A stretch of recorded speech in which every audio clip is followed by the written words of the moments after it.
Pastor Suresh, Sumesh, Ratheesh, Ramesh, Narayanan, Gopalakrishnan, പിന്നെ രാജപ്പൻ, കുട്ടപ്പൻ, ഇതെല്ലാം പാസ്റ്റർമാരാണ്. മറുഭാഗത്ത് നോക്കുമ്പോൾ pastor Shameer Kollam, pastor Siyad Muhammad Kottayam, pastor Naseer Alappuzha, pastor Shajahan Malappuram, pastor Muneer Kasaragod, pastor Rafeeq Wayanad, Sauda Beebi, Ramla Thomas. അപ്പം നിങ്ങൾ വിചാരിക്കും ഇതൊക്കെ ആരാന്ന്? ഇതെല്ലാം കർത്താവിൻ്റെ പിറകെ ഇറങ്ങി തിരിച്ചവരാണ്. ഇത് എണ്ണി പറയാൻ പോയാൽ ഇഷ്ടം പോലുണ്ട്, നേരം പോകും. അതുകൊണ്ട് മൂന്നാമത്തെ ഒരു ഭാഗം നോക്കിയാൽ ഫാദർ ജോർജ് മാത്യു പുതുപ്പള്ളി അച്ഛൻ, ഫാദർ ക്രിസ്പിൻ അച്ഛൻ, ഫാദർ മാർഷലിൻ ജെ മൊറൈസ് അച്ഛൻ, ഇങ്ങനെ അനേക അച്ഛന്മാർ 70-80 വയസ്സിൽ പോത്തിനെ കുളിപ്പിക്കുന്ന കലക്കവെള്ളത്തിൽ മുങ്ങി സ്നാനപ്പെട്ട് പെന്തക്കോസുകാരുടെ കൂടെ കൂടി. അതിനെ പോത്തിനെ കുളിപ്പിക്കുന്ന വെള്ളമെന്ന് നാട്ടുകാരങ്ങനെ പറയുന്നത്. ഇവർ പോത്തിനെ കുളിപ്പിക്കുന്ന വെള്ളത്തിൽ മുക്കുന്നവരാണെന്നാണ് പറയുന്നത്. അപ്പോൾ എന്തുകൊണ്ടാണ് ഈ പറയപ്പെട്ട ആളുകളെല്ലാം ഈ അനുഭവത്തിലേക്ക് വരുന്നത് എന്നുള്ളത് ഒരു ചോദ്യം തന്നെയാണ്. അപ്പൊ അത് മതം മാറ്റമോ അല്ലെങ്കിൽ മറ്റെന്തെങ്കിലും കാര്യങ്ങളോ പറഞ്ഞ് അതിനെ തള്ളിക്കളയാതെ ഇതിന്റെ പിന്നിൽ ചില യാഥാർത്ഥ്യങ്ങളുണ്ട് എന്നൊരു തിരിച്ചറിവ് ഈ തണ്ണിത്തോട് ദേശത്തിനുണ്ടായാൽ സ്വർഗം സന്തോഷിക്കും. അതുകൊണ്ട് അല്പം ശാന്തമായി ഇന്ന് രാത്രിയിലെ വചന ചിന്തയിലേക്ക് പ്രവേശിപ്പാൻ ആശിക്കുകയാണ്.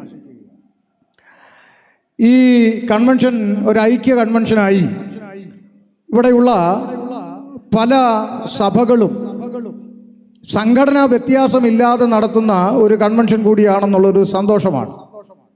മാത്രമല്ല ഈ അനുഭവത്തിൽ വന്നിട്ടില്ലാത്തവരും ഇതിന് കൈത്താങ്ങൽ കൊടുക്കുന്നുണ്ട് എന്നുള്ളതും ഒരു സന്തോഷമുള്ള കാര്യമാണ്. കാരണം നല്ല മനസ്സുള്ളവർക്കല്ലേ അങ്ങനെ പറ്റുള്ളൂ. എന്നാൽ അവരോട് ഒരു വാക്ക് ഞാൻ ഇങ്ങനെ പറയാം. എൻ്റെ പെങ്ങൾ ജാസ്മിൻ എന്നാണ് എൻ്റെ സഹോദരിയുടെ പേര്. അവളെ വിവാഹം കഴിച്ചിരിക്കുന്നത് ഒരു പാസ്റ്ററാണ്. അദ്ദേഹം വയനാടുകാരനാണ്. ഇസ്മായേൽ എന്നാണ് പേര്.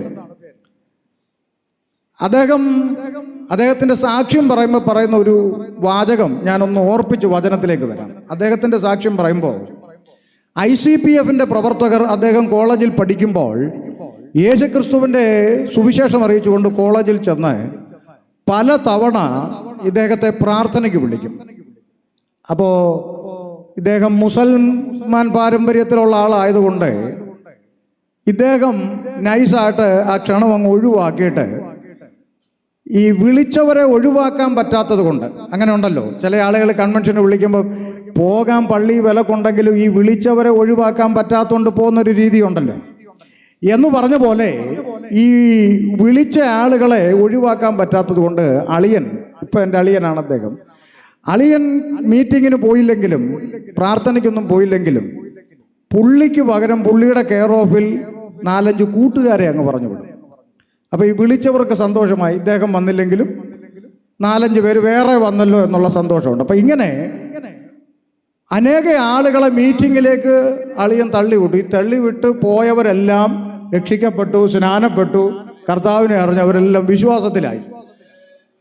അപ്പം ഞാനിത് എന്തിനാ ഇപ്പോൾ പറഞ്ഞതെന്ന് ചോദിച്ചാൽ, ഞങ്ങളിങ്ങനെ കോന്നിന്ന് ഇങ്ങനെ യാത്ര ചെയ്ത് ഇതിങ്ങനെ വരുമ്പോൾ പല സ്ഥലങ്ങളിലായിട്ട് ഇങ്ങനെ സൈൻ ബോർഡ് ഇരിപ്പുണ്ട്. ചിറ്റാറ് ഇത്ര കിലോമീറ്റർ, തണ്ണിത്തോട് ഇത്ര കിലോമീറ്റർ. ഇതെല്ലാം ഇങ്ങനെ ഇരിക്കുന്നത് കൊണ്ടാണ് ഞങ്ങൾ വഴി തെറ്റാതെ കറക്റ്റായിട്ട് ഈ തണ്ണിത്തോട് എത്തിയത്. അപ്പോൾ ഞങ്ങൾ ഈ ബോർഡ് കണ്ട് വഴി തെറ്റാതെ ഇവിടെ എത്തി എന്നുള്ളത് ഒരു സത്യമാണ്, സന്തോഷമാണ്. പക്ഷേ ഈ ബോർഡ് ഇതുവരെ തണ്ണിത്തോട് കണ്ടിട്ടില്ല. ബോർഡ് അവിടെ ഇരിക്കുക. മനസ്സിലായോ ഞാൻ പറഞ്ഞത്? ഒത്തിരി പേരെ മീറ്റിങ്ങിന് കൊണ്ടുവന്നു എന്നുള്ളത് കൊണ്ട് ഇദ്ദേഹം അങ്ങ് ചെല്ലണമെന്നില്ലെന്ന്. മനസ്സിലായോ? അതുകൊണ്ട് ഈ യോഗം കഴിയുമ്പോൾ ഞാൻ 4 പേരെ കൊണ്ടുവന്നു എന്ന് പറയുന്നതിനേക്കാൾ ഇന്ന് രാത്രി എൻ്റെ പേര് ജീവന്റെ പുസ്തകത്തിൽ എഴുതപ്പെട്ടിട്ടുണ്ട് എന്ന് ഉറപ്പ് വരുത്തിയിട്ട് വേണം ഈ യോഗം കഴിഞ്ഞ് എഴുന്നേറ്റ് പോകാൻ എന്നുള്ള കാര്യം ദൈവസ്നേഹത്തിൽ ഓർപ്പിക്കട്ടെ. ഇന്ന് രാത്രിയിലെ തിരുവചന ചിന്തയ്ക്ക് ആധാരമായി ഒരു വേദഭാഗം നമുക്ക് വായിക്കാം. അപ്പോസ്തലനായ പൗലോസ് എബ്രായ സഭയ്ക്ക് എഴുതിയ ലേഖനം, എബ്രായ ലേഖനം 9-ാം അധ്യായം 27-28 തിരുവചന ഭാഗം നമുക്ക് വായിച്ചു കേൾക്കാം. അത് വായിക്കുന്ന വേദഭാഗങ്ങളെല്ലാം മൈക്കിൽ കൂടെ വായിക്കും. അത് എന്തിനാന്ന് ചോദിച്ചാൽ, ഒരു കാലഘട്ടം വരെ നമ്മുടെ ആളുകൾ പറഞ്ഞുകൊണ്ടിരുന്ന ഒരു ഡയലോഗുണ്ട്. ഈ പെന്തിക്കോസുകാരുണ്ടല്ലോടെ, അവർ ഈ ബൈബിൾ വചനങ്ങളെ അവർക്കിഷ്ടമുള്ള പോലെ വ്യാഖ്യാനിച്ചു പഠിപ്പിച്ചാണ് നമ്മുടെ ആളുകളെയൊക്കെ അവർ അങ്ങോട്ട് വലിച്ചുകൊണ്ട് പോകുന്നത് എന്ന് ഒരു ആക്ഷേപം പറഞ്ഞ് കേൾക്കാറുണ്ടായിരുന്നു ഒരു കാലം വരെ. ഇപ്പോൾ അതില്ല, കാരണം ഇപ്പോൾ എല്ലാവരും ബൈബിൾ വായിക്കാൻ തുടങ്ങി. അപ്പം അങ്ങനെ എന്തെങ്കിലും പറഞ്ഞ് പറ്റിച്ചു കൊണ്ടുപോകുന്നതാണോ എന്ന് കേൾവിക്കാർക്കും കൂടി അറിയണമല്ലോ. അതുകൊണ്ടാണ് ഇത് മൈക്കിൽ കൂടെ വായിക്കുന്നത്. ഇത് അങ്ങനെ തന്നെ ആണോ എന്ന് എല്ലാവരും പരിശോധിക്കണം. കാരണം തിരുവചനമാണ് സകലത്തിൻ്റെയും ആധാരം. ഹല്ലേലൂയ. അതുകൊണ്ട് ആ വാക്യം ഒന്ന് മൈക്കിൽ കൂടെ ഉറക്കെ വായിച്ചു കൊടുത്താട്ടെ ശാന്തമായി. ഒരിക്കൽ മരിക്കുകയും പിന്നെ ന്യായവിധിയും മനുഷ്യർക്ക് നിയമിച്ചിരിക്കയാൽ ക്രിസ്തുവും അങ്ങനെ തന്നെ അനേകരുടെ പാപങ്ങളെ ചുമപ്പാൻ ഒരിക്കൽ അർപ്പിക്കപ്പെട്ടു. തനിക്കായി കാത്തു നിൽക്കുന്നവരുടെ രക്ഷയ്ക്കായി അവൻ പാപം കൂടാതെ രണ്ടാമത് പ്രത്യക്ഷനാകും. നമ്മുടെ കർത്താവായ യേശു ക്രിസ്തു രണ്ടാമതും പ്രത്യക്ഷനാകാൻ പോകുന്നു. ഒരു കാലഘട്ടത്തിൽ യേശു വരുന്നു എന്നൊക്കെ പറഞ്ഞു കേൾക്കുമ്പോൾ കളിയാക്കിയും പുച്ഛിച്ചും ചിരിച്ചിരുന്ന ആളുകൾക്ക് ഇന്ന് മനസ്സിലായി ഇവർ പറയുന്നതിൽ എന്തൊക്കെയോ കാര്യങ്ങളുണ്ട്. കാരണം അന്ന് മുതൽ പ്രസംഗിച്ച സകല ലക്ഷണങ്ങളും ഇന്ന് ഓരോ ദിനപത്രങ്ങളിലും കണ്ടും കേട്ടും ഇരിക്കുകയാണ്. നിങ്ങൾ യുദ്ധങ്ങളെയും യുദ്ധശ്രുതികളെയും കുറിച്ച് കേൾക്കും എന്ന് പറഞ്ഞപ്പോൾ കളിയാക്കി ചിരിച്ചവര് ഇപ്പൊ ഫേസ്ബുക്കിലൊക്കെ എഴുതുക പാകിസ്ഥാനുമായിട്ട് എന്നാണ് യുദ്ധമെന്ന്. Praise the Lord. ഇന്ത്യക്കകത്തൊക്കെ ഇങ്ങനെ ഒരു യുദ്ധം ഉണ്ടാവുന്നൊന്നും ആരും ചുമ്മാ ചിന്തിച്ചിട്ട് പോലും ഉണ്ടാവില്ല. പക്ഷെ ഇതൊക്കെ സാമ്പിളാണ്, ഒന്നും ആയിട്ടില്ല. ഇത് ചുമ്മാ വെറും ശ്രുതികളാണ്. അടി തുടങ്ങാൻ പോകുന്നതുള്ളൂ. ഇതൊന്നും അല്ലല്ലോ അടി. കർത്താവായ യേശു ക്രിസ്തുവിന്റെ മടങ്ങി വരവ് ഏറ്റവും അടുത്തു എന്നതിൻ്റെ ലക്ഷണങ്ങളെല്ലാം നമ്മുടെ മുമ്പിൽ പകലുപോലെ വെളിപ്പെട്ടുകൊണ്ടിരിക്കുക. അതുകൊണ്ട് ഓർക്കണം, കുറെ പെന്തിക്കോസുകാർ പണ്ട് കാലം തൊട്ടേ യേശു വരുന്നു എന്ന് പറഞ്ഞു. ഇനി വരാനെങ്ങാണോ ആണോ എന്നൊന്നും ചിന്തിക്കണ്ട. അധികം താമസം വിന വാനമേഘ കാഹളനാദം മുഴക്കിക്കൊണ്ട് നമ്മുടെ കർത്താവായ യേശു ക്രിസ്തുവിന്റെ മടങ്ങി വരവ് സംഭവിപ്പാൻ കാലം അധികമില്ലെന്ന് തിരുവചനത്തിന്റെ തെളിവിൽ നിന്നുകൊണ്ട് ഇന്ന് രാത്രി ദേശത്തോട് വിളിച്ചു പറയുകയാണ്. ഇവിടെ പറഞ്ഞു വായിച്ചു, ഒരിക്കൽ മരിക്കയും പിന്നെ ന്യായവിധിയും ദൈവം മനുഷ്യർക്ക് നിയമിച്ചിരിക്കുന്നു. ഈ ദൈവമില്ലെന്ന് പറയുന്ന ആളുകളൊക്കെ നമ്മുടെ നാട്ടിൽ ഇഷ്ടം പോലെയുണ്ട്. ദൈവമില്ല എന്ന് പറയുന്ന ആളുകളാണ് ഇപ്പൊ കൂടുതലും. പിള്ളേർക്കൊന്നും ദൈവമില്ല. പിന്നെ പല പിള്ളേർക്കും ഡിങ്കനാണ് ദൈവം. ഇപ്പൊ ഡിങ്ക മതം, ഡിങ്കനാണ്. ഡിങ്കനെ അറിയത്തില്ലേ? നിക്കർ പുറത്തിട്ടൊരു ചുണ്ടലി, അതാണ് ഡിങ്കൻ. അപ്പൊ ഈ ഡിങ്കനാണ് ദൈവം എന്നൊക്കെ പറഞ്ഞ് നടക്കുന്ന ആധുനിക തലമുറയിലാണ് നമ്മളിപ്പോൾ ജീവിക്കുന്നത്. ദൈവമില്ല പോലും മനുഷ്യന് ഇവിടെ രാഷ്ട്രീയവും അധികാരവും പണവും കഴിവും സമ്പത്തും ഒക്കെ ഉണ്ടെങ്കിൽ മനുഷ്യൻ ഇവിടെ സാധിക്കാത്തതൊന്നുമില്ലെന്നാണ് ദൈവമില്ല എന്ന് പറയുന്ന ആളുകൾ പറയുന്നത്. ഇപ്പം ഞാൻ അങ്ങനെയുള്ളവരോട് ഈ വായിച്ച വാക്യത്തിൻ്റെ അടിസ്ഥാനത്തിൽ ഒരു ചോദ്യം ചോദിക്കാറുണ്ട്.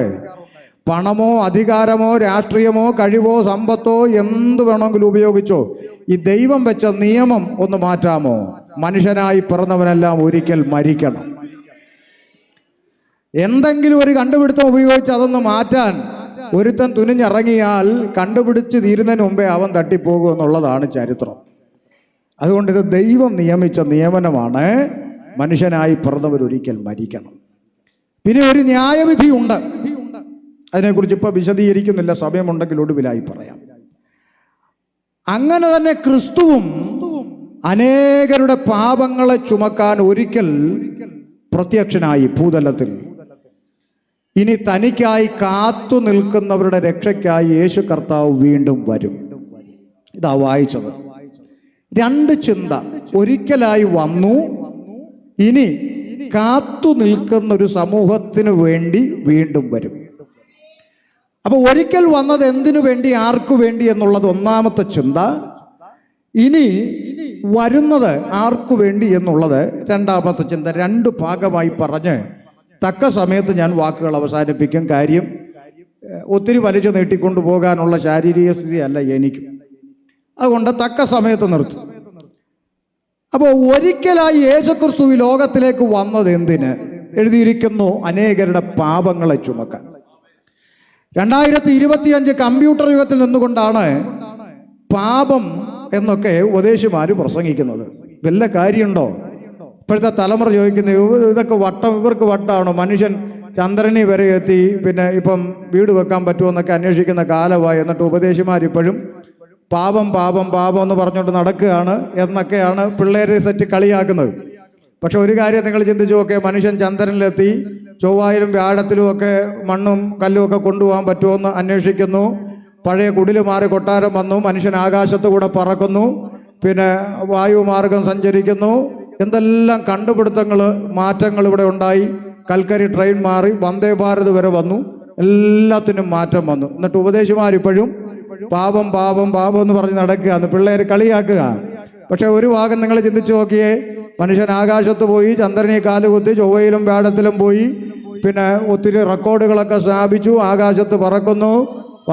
ഇപ്പോഴേ കൽക്കരി ട്രെയിൻ മാറി വന്ദേ ഭാരത് പോയി. പക്ഷെ ഒരൊറ്റ കാര്യം, കൽക്കരി ആയാലും വന്ദേ ഭാരത് ആയാലും ഈ ട്രെയിനിൻ്റെ അകത്ത് പോയിട്ടുള്ളവർക്കറിയാം, ഈ ട്രെയിനിൻ്റെ അകത്ത് ടോയ്ലറ്റ് എന്ന് പറഞ്ഞൊരു സംവിധാനം ഉണ്ടല്ലേ. ടോയ്ലറ്റ് നമ്മൾ സാധാരണ മനുഷ്യരുടെ ഭാഷ പറഞ്ഞാൽ കക്കൂസ്. ഈ ടോയ്ലറ്റിൻ്റെ അകത്തിരിക്കുന്ന 50 രൂപയുടെ സ്റ്റീൽ കപ്പ് ഇപ്പോഴും ചങ്ങലക്കിട്ടാണ് വെച്ചേക്കുന്നത്. അത് മാത്രം മാറിയിട്ടില്ല. ഉണ്ടോ? ഉണ്ടെന്നില്ലാരും ഉണ്ടോ? ഇല്ല. അങ്ങനെ എല്ലാത്തിനും മാറ്റം വന്നിട്ട് ഇത് മാത്രം മാറാത്തെന്ന് ചോദിച്ചാൽ സിമ്പിളാ. എന്താ? തരം കിട്ടിയാൽ കക്കൂസേന്ന് കപ്പ് അടിച്ചുകൊണ്ട് പോകുന്നവൻ ട്രെയിനിൻ്റെ അകത്തുണ്ടെന്ന്. അതുകൊണ്ടാണ് ഇത് മാറാത്തത്. അപ്പം എല്ലാ മേഖലകളിലും മാറ്റം വന്നിട്ടും മനുഷ്യൻ്റെ സ്വഭാവത്തിന് മാത്രം വരാത്ത മാറ്റമാണ് വേദപുസ്തകം പറയുന്നത്, പാപം. അപ്പൊ ഈ മനുഷ്യൻ എങ്ങനെ പാപിയായി? മനുഷ്യൻ പാപിയാണോ? ഇവനെ ആരിങ്ങനെയാക്കി? ഇത്യാദി ചിന്തകളിലേക്ക്, ചോദ്യങ്ങളിലേക്ക് വരുമ്പോൾ അതിൻ്റെ ഉത്തരം കണ്ടെത്താനാണ് വേദപുസ്തകം വായിച്ചു തുടങ്ങിയത്. ഇന്നേക്ക് 20-23 വർഷങ്ങൾക്കപ്പുറത്ത് 2002 പാരമ്പര്യ ഇസ്ലാമിക പശ്ചാത്തലത്തിൽ നിന്ന് ഷമീർ അബ്ദുൽ സലാം യേശുക്രിസ്തുവിന്റെ വിശ്വാസ ജീവിതത്തിലേക്ക് കടന്നു വന്നപ്പോൾ, എന്തിനാടാ നീ മതം മാറിയത്, എന്തിനാടാ നല്ലൊരു മതം വിട്ടു പോയെന്നൊക്കെയുള്ള ചോദ്യങ്ങൾക്ക് മറുപടി പറയാൻ ഈ പുസ്തകം വായിക്കാൻ തുടങ്ങി 2002 മുതൽ. ആമേൻ. വായിക്കും തോറും ഈ പുസ്തകം അങ്ങനെ ചേർത്ത് പിടിക്കാൻ ഒരിത്തിരി ആവേശം തോന്നിയെന്ന് ഇന്ന് രാത്രി തണ്ണിത്തോട് പറയുന്നതിൽ അഭിമാനമുണ്ട്. അയനാടോ ഷമീറെ, ഇത്രയും ആവേശം തോന്നാൻ ഈ പുസ്തകത്തിന്റെ പ്രത്യേകത ഉണ്ട്. ഒന്ന്, ഈ പുസ്തകം ചേർത്ത് പിടിക്കാൻ എന്നെ പ്രേരിപ്പിച്ച ഒന്നാമത്തെ ഘടകമെന്ന് പറയുന്നത്, ഈ പുസ്തകത്തിൽ ഒരു ഒറ്റ പേപ്പറിന്റെ അകത്ത് പോലും മതം പഠിപ്പിക്കുന്നില്ല എന്നുള്ളതാണ്.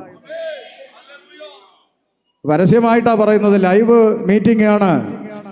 ഈ പുസ്തകം തുടക്കം മുതൽ ഒടുക്കം വരെ ആവർത്തിച്ചു വായിച്ചിട്ടും പഠിച്ചിട്ടും ഈ പുസ്തകത്തിന്റെ അകത്ത് ഒരു പേപ്പറിന്റെ അകത്ത് പോലും മതം പഠിപ്പിക്കാത്ത പുസ്തകമാണ് വിശുദ്ധ ബൈബിൾ. എന്നാൽ ചെറിയ പ്രായത്തിൽ തൊപ്പിയിട്ട് മദ്രസയിൽ മതപഠനത്തിനായി ഖുറാനും പിടിച്ചുകൊണ്ട് മദ്രസയിൽ കടന്നുപോയ കാലം മുതൽ 2002 വരെയും പഠിച്ചത് മതം തന്നെയാണ്. മതത്തിനു വേണ്ടി എന്തും ഏതുമായി തീരുവാനുള്ള ആവേശത്തിന്റെ ചോരത്തിളപ്പ് ഞരമ്പുകളിൽ കുത്തിവെച്ചു വളർന്ന പശ്ചാത്തലത്തിൽ നിന്ന് 2002 വിശുദ്ധ വേദപുസ്തകം കരങ്ങളിലെടുപ്പാൻ സ്വർഗത്തിലെ ദൈവം ഭാഗ്യം തന്നതുകൊണ്ട് ഇന്ന് രാത്രി അഭിമാനത്തോടെ ഈ വേദപുസ്തകം ഉയർത്തിപ്പിടിച്ചു പറയും, ഇത് ചേർത്ത് പിടിക്കുന്നതിൽ, ഇത് ഉയർത്തിപ്പിടിക്കുന്നതിൽ, ഇത് കവലകൃതോളം പ്രസംഗിക്കുന്നതിൽ ഞങ്ങൾക്ക് അഭിമാനമുണ്ട്. കാരണം ഈ പുസ്തകത്തിന്റെ ഒരു പേപ്പറിന്റെ അകത്ത് പോലും മതം പഠിപ്പിക്കുന്നില്ല എന്നുള്ളതാണ് സത്യം. എന്നിട്ടും ആളുകൾ പറയുന്നത് ഇത് മതം മാറ്റമാണെന്നല്ലേ? ഒന്ന് ചിന്തിക്കണം. 2, ഈ പുസ്തകം ഒരു പൂർണ്ണതയുള്ള ഗ്രന്ഥമായിട്ടാണ് കാണുന്നത്. എന്താണ് പൂർണ്ണതയുള്ള ഗ്രന്ഥം? ഈ ലോകം എങ്ങനെ ഉണ്ടായി എന്ന് പറഞ്ഞുകൊണ്ട് ഉൽപ്പത്തി എന്ന പുസ്തകത്തിൽ ആരംഭം കുറിക്കുന്ന വിശുദ്ധ ബൈബിൾ ഈ ലോകം എങ്ങനെ അവസാനിക്കുമെന്ന് മനോഹരമായി പറഞ്ഞു തന്നിട്ടാണ് എവിടെ അവസാനിക്കുന്നത്? എവിടെ? വെളിപ്പാട് പുസ്തകത്തിൽ. അതെന്തിനാ അങ്ങനെ ചോദിച്ചതെന്ന് ചോദിച്ചാൽ, ഞങ്ങളുടെ നാട്ടിൽ ചില ആളുകൾ പറയുന്നത് വെളിപാട് പുസ്തകമെന്നാണ്. അത് നല്ല വെളിവില്ലാത്തത് കൊണ്ടാണ് അങ്ങനെ പറയുന്നത്. വെളിപാടല്ല ശരി, പിന്നെന്താ? വെളിപ്പാട്. രണ്ടും തമ്മിൽ വ്യത്യാസമുണ്ടോ? ഭാഷയുണ്ടോ? വ്യത്യാസമുണ്ട്. റവലേഷൻ, വെളിപ്പാട്, ഇത്യാദി അർത്ഥം വരുന്ന പദമാണ് വെളിപ്പാട് എന്ന പദത്തിന് ഉപയോഗിച്ചിരിക്കുന്നത്. എന്നാൽ എന്താ വെളിപ്പാട്? നിങ്ങളുടെ നാട്ടിലുള്ള മുസ്ലിം സഹോദരങ്ങളുണ്ടെങ്കിൽ ചുമ്മാ ഒരു അറിവിന് വേണ്ടി ചോദിക്കണം. അതെ സഹോദര, നിങ്ങൾക്ക് ഈ ഖുർആൻ എങ്ങനെ കിട്ടിയെന്ന് ചുമ്മാ അറിയാൻ വേണ്ടി ചോദിക്കും. വഴക്കൊന്നും വിടാൻ പോകരുത്, അറിയാൻ വേണ്ടി ചോദിക്കണം. അപ്പോൾ അവർ സന്തോഷത്തോടെ പറഞ്ഞു തരും. ഞങ്ങൾക്കൊരു പ്രവാചകൻ ഉണ്ടായിരുന്നു, നബി തിരുമേനി. അദ്ദേഹം ഒരിക്കൽ ധ്യാനത്തിനായി ഈറാ ഗുഹയിൽ പോയിരുന്നു. അദ്ദേഹം അങ്ങനെ ധ്യാനം കൂടി ഇരിക്കുമ്പോൾ അദ്ദേഹത്തിനോട് ആരോ സംസാരിക്കുന്നത് പോലെ അദ്ദേഹത്തിനൊരു തോന്നലുണ്ടായി. നോട്ട് ദ പോയിന്റ്, തോന്നൽ ഉണ്ടായി. തിരുന്നും പിറകും നോക്കി ആരെയും കണ്ടില്ല, പേടിച്ചു പോയി. അങ്ങനെ ഓടിച്ചെന്ന് വീട്ടിൽ ചെന്ന് ഭാര്യയോട് ഖദീജയോട് പറഞ്ഞു, എനിക്കൊരു വിറയലും പനിയും ഒക്കെ പോലെ തോന്നുന്നു, എന്താ കാര്യം? ആരോ എന്നോട് സംസാരിക്കുന്ന പോലെ എനിക്ക് തോന്നുന്നുണ്ട് ഇങ്ങനെ ഇരുന്നപ്പോൾ എന്നൊക്കെ പറഞ്ഞു. ഉടനെ പെണ്ണുമ്പിള്ള പറഞ്ഞു, മനുഷ്യ, അത് ദൈവം നിങ്ങളോട് സംസാരിച്ചാൽ നിങ്ങൾ പോയി കേട്ട് പഠിക്കാൻ പറഞ്ഞു. പഠിക്കാൻ പറഞ്ഞതിൻ്റെ കാര്യം അദ്ദേഹത്തിന് എഴുത്തും വായനയും അറിയത്തില്ല, അതുകൊണ്ട് മനപ്പാടമാക്കാൻ പറഞ്ഞു. അങ്ങനെ ഇത് ഞാൻ വീണ്ടും പോയി അങ്ങനെ ധ്യാനിച്ചിരുന്നപ്പോൾ സംസാരിക്കുന്ന പോലെയൊക്കെ തോന്നുന്നുണ്ട്, എന്തൊക്കെയോ കേൾക്കുന്നുണ്ട്, കേട്ടതൊക്കെ ഹൃദയത്തിൽ മനപ്പാടമാക്കി എന്നും ശേഷം കാലഘട്ടങ്ങൾക്കപ്പുറത്ത് തൻ്റെ അനുയായികളെ ഇരുത്തി അത് കേട്ടത് പറഞ്ഞു കൊടുത്ത് അവർ പിന്നീട് ഓലക്കഷ്ണങ്ങളിലും പാറക്കല്ലുകളിലും തുണ്ടുകളിലും ഒക്കെ എഴുതി വെച്ചത് കാലത്തിൻ്റെ ക്രമേണ ഗ്രന്ഥരൂപത്തിൽ കിട്ടിയെന്നൊക്കെയാണ് പറയുന്നത്. എന്തെങ്കിലും ആട്ടെ, എൻ്റെ വിഷയം ഇത്രയേ ഉള്ളൂ, വെളിപാട്. അപ്പോൾ അവർ പറയും ഈ പുസ്തകം എന്ന് പറയുന്നത് ഞങ്ങളുടെ പ്രവാചകനുണ്ടായ വെളിപാട്. എന്താണ് വെളിപാടെന്ന് അവർ പറഞ്ഞു തരും, വഴക്കൊന്നുമില്ല, പറഞ്ഞു തരും. അപ്പൊ എന്നാ വെളിപാട്? സംസാരം കേട്ടു, ആളെ കണ്ടില്ല. സംസാരിക്കുന്ന പോലെ തോന്നി, ആളെ കണ്ടില്ല. ഇനി നമുക്ക് യോഹന്നാനോട് ചോദിക്കാം. യോഹന്നാനെ, പത്മോസിന്റെ ഏകാന്ത ദ്വീപിൽ തലയോട്ടികൾ ചിതറിക്കിടക്കുന്ന മരണഭീതി പെയ്തിറങ്ങുന്ന അസ്ഥിക്കൂമ്പാരത്തിന്റെ നടുവിൽ കർത്തൃദിവസത്തിൽ ആത്മവിവശനായ യോഹന്നാൻ ചോദിച്ച യോഹന്നാൻ പറയും, തകർത്ത ഇടിമുടക്കം പോലൊരു ശബ്ദം കേട്ട് ഞാൻ തിരിഞ്ഞു നോക്കുമ്പോൾ ആരെയും കണ്ടില്ലെന്നല്ല, പിന്നെയോ അഗ്നിജ്വാലയ്ക്കൊത്ത കണ്ണുള്ളവനായി, മാറത്ത് പൊൻകച്ച കെട്ടിയവനായി, വെള്ളോടിന് സദൃശ്യമുള്ള കാലുകളുള്ളവനായി, രാജമുടി ധരിച്ചവനായി, അഗ്നിജ്വാലയ്ക്കൊത്ത കറങ്ങുന്ന കണ്ണുള്ളവനായി, ആമേ സൂര്യനേക്കാളും വെല്ലുന്ന തേജസ്സുള്ളവനായി വെളിപ്പെട്ടു നിൽക്കുന്ന തേജോമയനായ ക്രിസ്തു. മനസ്സിലാകുന്നോ? വെളിപാടല്ല, തോന്നലല്ല, ഒരു തിരശീലയ്ക്കപ്പുറത്ത് കാണുന്നത് പോലെ യോഹന്നാന്റെ മുമ്പിൽ വെളിപ്പെടുത്തി കൊടുത്ത വെളിപ്പാട്, പ്രദർശനം, അതാണ് വെളിപ്പാട്. അതുകൊണ്ട് ഞാൻ ഈ നാട്ടിലെ ക്രിസ്ത്യാനികളോട് പറയും, വീട്ടിൽ യേശുവിൻ്റെ ഫോട്ടോ വെക്കണമെന്ന് അത്രയ്ക്ക് അങ്ങ് നിർബന്ധമാണെങ്കിൽ വെച്ചോ, കുഴപ്പമില്ല. പക്ഷേ ഈ പഴയ ഗോലി സോഡാ കുപ്പിയുടെ കഴുത്തുപോലെ കവളൊട്ടിയ യേശുവിനെ വെച്ച് അവമാനിക്കരുത്. പുസ്തകത്തിൽ എഴുതിയിട്ടുണ്ട്, അഗ്നിജ്വാലയ്ക്കൊത്ത കണ്ണ്, വെള്ളോടിന് സദൃശമുള്ള കാല്, രാജമുടി, സൂര്യനേക്കാളും വെല്ലുന്ന തേജസ്. തൻ്റെ ഇടമുണ്ടെങ്കിൽ ഒരെണ്ണം വരച്ചു വെക്കുക. അല്ല, പഴയ സോഡാ കുപ്പിയുടെ കഴുത്ത് പോലെ കവളൊട്ടിയ യേശുവിനെ വരച്ചു വെച്ച് ബാബു ആന്റണിയെ പോലും നാണിപ്പിക്കുന്ന മാതിരി പരിപാടി ചെയ്യരുത്. അപ്പൊ അതുകൊണ്ട് വെളിപ്പാടെന്ന് പറയുന്ന പുസ്തകത്തിൽ അവസാനിക്കുന്ന വിശുദ്ധ ബൈബിൾ പൂർണ്ണതയുള്ളൊരു ഗ്രന്ഥമാണ്. ഇത് ഞാൻ വായിക്കാൻ തുടങ്ങി 2002. ഇത് വായിക്കുമ്പോൾ ഷമീർ അബ്ദുൽ സലാമിന് ബോധ്യപ്പെട്ട കാര്യങ്ങൾ ഒരു കൊച്ചു കുഞ്ഞിന് മനസ്സിലാകുന്ന പോലെ നിങ്ങളോട് പറഞ്ഞു തരാൻ പോവുക. ശരിയെന്ന് പരിശുദ്ധാത്മാവ് ഹൃദയത്തിൽ ബോധ്യം തരുന്നെങ്കിൽ സ്വീകരിക്കാം, അല്ലെങ്കിൽ തള്ളിക്കളയാം. ഇത് അത്ര, ഈ സുവിശേഷത്തിന്റെ വഴി അത്രയേ ഉള്ളൂ. ഇത് ആരെയും അടിച്ചേൽപ്പിക്കുന്ന ഒരു മാർഗമല്ല. ഇത് മര്യാദയ്ക്ക് വാടാന്ന് പറയുന്ന ഒരു മാർഗം അല്ല. ചെവിയുള്ളവൻ കേൾക്കട്ടെ എന്നേ ഉള്ളൂ, അത്രേ ഉള്ളൂ. ഒന്ന് കേൾക്കുന്നത് കൊണ്ട് തെറ്റൊന്നും ഇല്ല. അപ്പൊ നമുക്ക് കേൾക്കാം. ഞാൻ വായിക്കാൻ തുടങ്ങി. ആദിയിൽ ദൈവം ആകാശവും ഭൂമിയും സൃഷ്ടിച്ചു എന്ന് പറഞ്ഞുകൊണ്ട് ഈ പുസ്തകം ആരംഭിക്കുന്നു. ഒരിക്കൽ യേശുക്രിസ്തു വന്നത് എന്തിനാണെന്നാണ് നമ്മൾ ചിന്ത തുടങ്ങുന്നത്. ചരാചരങ്ങൾ, ഇടജാതി, മൃഗജാതി, കന്നുകാലി, നാൽക്കാലി, പറവജാതി എന്നിങ്ങനെ അടുക്കടുക്കായി പ്രപഞ്ചത്തിൽ സൃഷ്ടിപ്പ് നടത്തുന്ന സൃഷ്ടാവിനെ ഞാൻ ഈ പുസ്തകത്തിൽ കണ്ടു. മനോഹരം. 5 ദിവസം കൊണ്ട് ചരാചരങ്ങളെയൊക്കെ സൃഷ്ടിച്ച മഹാദൈവം 6ാമത്തെ ദിവസം ഭൂമിയിൽ ഒരു മനുഷ്യനെ സൃഷ്ടിക്കുവാൻ തീരുമാനിക്കുന്ന രംഗം ഞാൻ ഈ പുസ്തകത്തിൽ കണ്ടു. അവിടെ എനിക്കൊരു പ്രത്യേകത തോന്നിയ ഒരു കാര്യം കൂടെ നിങ്ങളോട് പറയാം. കന്നുകാലി ഉണ്ടാകട്ടെ, ഇടജാതി ഉണ്ടാകട്ടെ, മൃഗജാലങ്ങൾ ഉണ്ടാകട്ടെ, സമുദ്രത്തിലെ മത്സ്യങ്ങൾ പെരുകട്ടെ എന്നൊക്കെ പറഞ്ഞ ദൈവം മനുഷ്യനെ സൃഷ്ടിക്കുന്ന രംഗം വന്നപ്പോൾ ഒരു മനുഷ്യൻ ഉണ്ടാകട്ടെ എന്ന് പറഞ്ഞില്ല. പകരം സൃഷ്ടാവായ ദൈവം ദൈവത്തിന്റെ കരങ്ങളാൽ നിലത്തെ മണ്ണുകൊണ്ടൊരു മനുഷ്യരൂപം നിർമ്മിച്ചിട്ട് അവന്റെ മൂക്കിൽ ജീവശ്വാസമൂതി മനുഷ്യൻ ജീവനുള്ളവനായി. ഇപ്പൊ മനുഷ്യൻ എന്ന് പറയുന്ന ഇരുകാലിയെ സൃഷ്ടിച്ചപ്പോൾ ഒരു പ്രത്യേകത കണ്ടു. എന്താ പ്രത്യേകത? അവിടെ എഴുതിയിരിക്കുന്നു, ഉൽപ്പത്തി പുസ്തകത്തിൽ എഴുതിയിരിക്കുന്നു, യഹോവയായ ദൈവം തൻ്റെ സാദൃശ്യത്തിലും സ്വരൂപത്തിലും മനുഷ്യനെ സൃഷ്ടിച്ചു. അതെന്താ അങ്ങനെ? ദൈവത്തിന്റെ സാദൃശ്യത്തിലും സ്വരൂപത്തിലും ഭൂമിയിൽ സൃഷ്ടിക്കപ്പെട്ട ഒരേ ഒരു സൃഷ്ടി ഞാനും നിങ്ങളുമാണ്. അപ്പൊ ചില ആളുകൾ ചോദിക്കും, അത് ശരി, അപ്പൊ നമ്മളെപ്പോലാണോ ദൈവം ഇരിക്കുന്നത്? കറുത്താണോ വെളുത്താണോ എന്നൊക്കെ ചോദിക്കും. ദൈവത്തിന്റെ സാദൃശ്യത്തിലും സ്വരൂപത്തിലും മനുഷ്യൻ നിർമ്മിക്കപ്പെട്ടു എന്ന് പറഞ്ഞാൽ അതിന്റെ അർത്ഥം ഫോട്ടോസ്റ്റാറ്റായിട്ട് സൃഷ്ടിച്ചെന്നല്ല. പിന്നെന്താ? മൃഗങ്ങൾക്കില്ലാത്ത, കന്നുകാലികൾക്കില്ലാത്ത, പറവജാതികൾക്കില്ലാത്ത, നാൽക്കാലികൾക്കില്ലാത്ത ഒരു പ്രത്യേകത എനിക്കും നിനക്കും സ്വർഗത്തിലെ ദൈവം തന്നു, നമുക്ക് മാത്രം തന്നു. എന്താണ് ആ പ്രത്യേകത? ദൈവം ഊതിയ ആ ജീവശ്വാസത്തിലൂടെ ജീവൻ ലഭിച്ച മനുഷ്യന് ഒരു ബോണസ് ലഭിച്ചു. വിലപ്പെട്ട ആത്മാവുള്ളവനായി ദൈവം സൃഷ്ടിച്ചു. എനിക്കും നിനക്കും ആത്മാവുള്ളവനായി ദൈവം സൃഷ്ടിച്ചു. അതുകൊണ്ട് ആ വേദപുസ്തകത്തിൽ ഒരു എഴുത്തുണ്ട്, ഒരു മനുഷ്യൻ സർവ്വലോകം നേടിയാലും ജീവൻ നഷ്ടമായി പോയാൽ എന്ത് പ്രയോജനം? എങ്ങോട്ട് പോകുമെന്ന് ഉറപ്പില്ലെങ്കിൽ എന്ത് പ്രയോജനമെന്ന് മനസ്സിലാകുന്നുണ്ടോ? അപ്പൊ ആത്മാവുള്ളവനായി ദൈവം സൃഷ്ടിച്ച ഭൂതലത്തിൽ ഏറ്റവും വിശിഷ്ടമായ സൃഷ്ടിയാണ് മനുഷ്യൻ.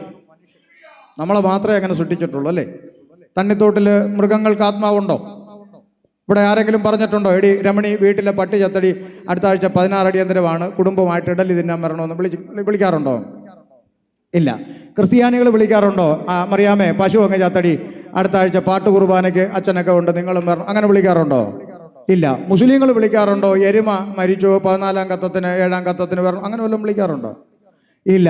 മൃഗങ്ങൾ ചത്താൽ എടുത്ത് കുഴിച്ചിട്ട് വിഷയം അവിടെ തീർന്നു. മനുഷ്യൻ മരിച്ചാലോ ശേഷക്രിയ, മോക്ഷക്രിയ, അടിയന്തരം, പാട്ട് കുർബാന. എന്തിനാ ഇതൊക്കെ നടത്തുന്നത്?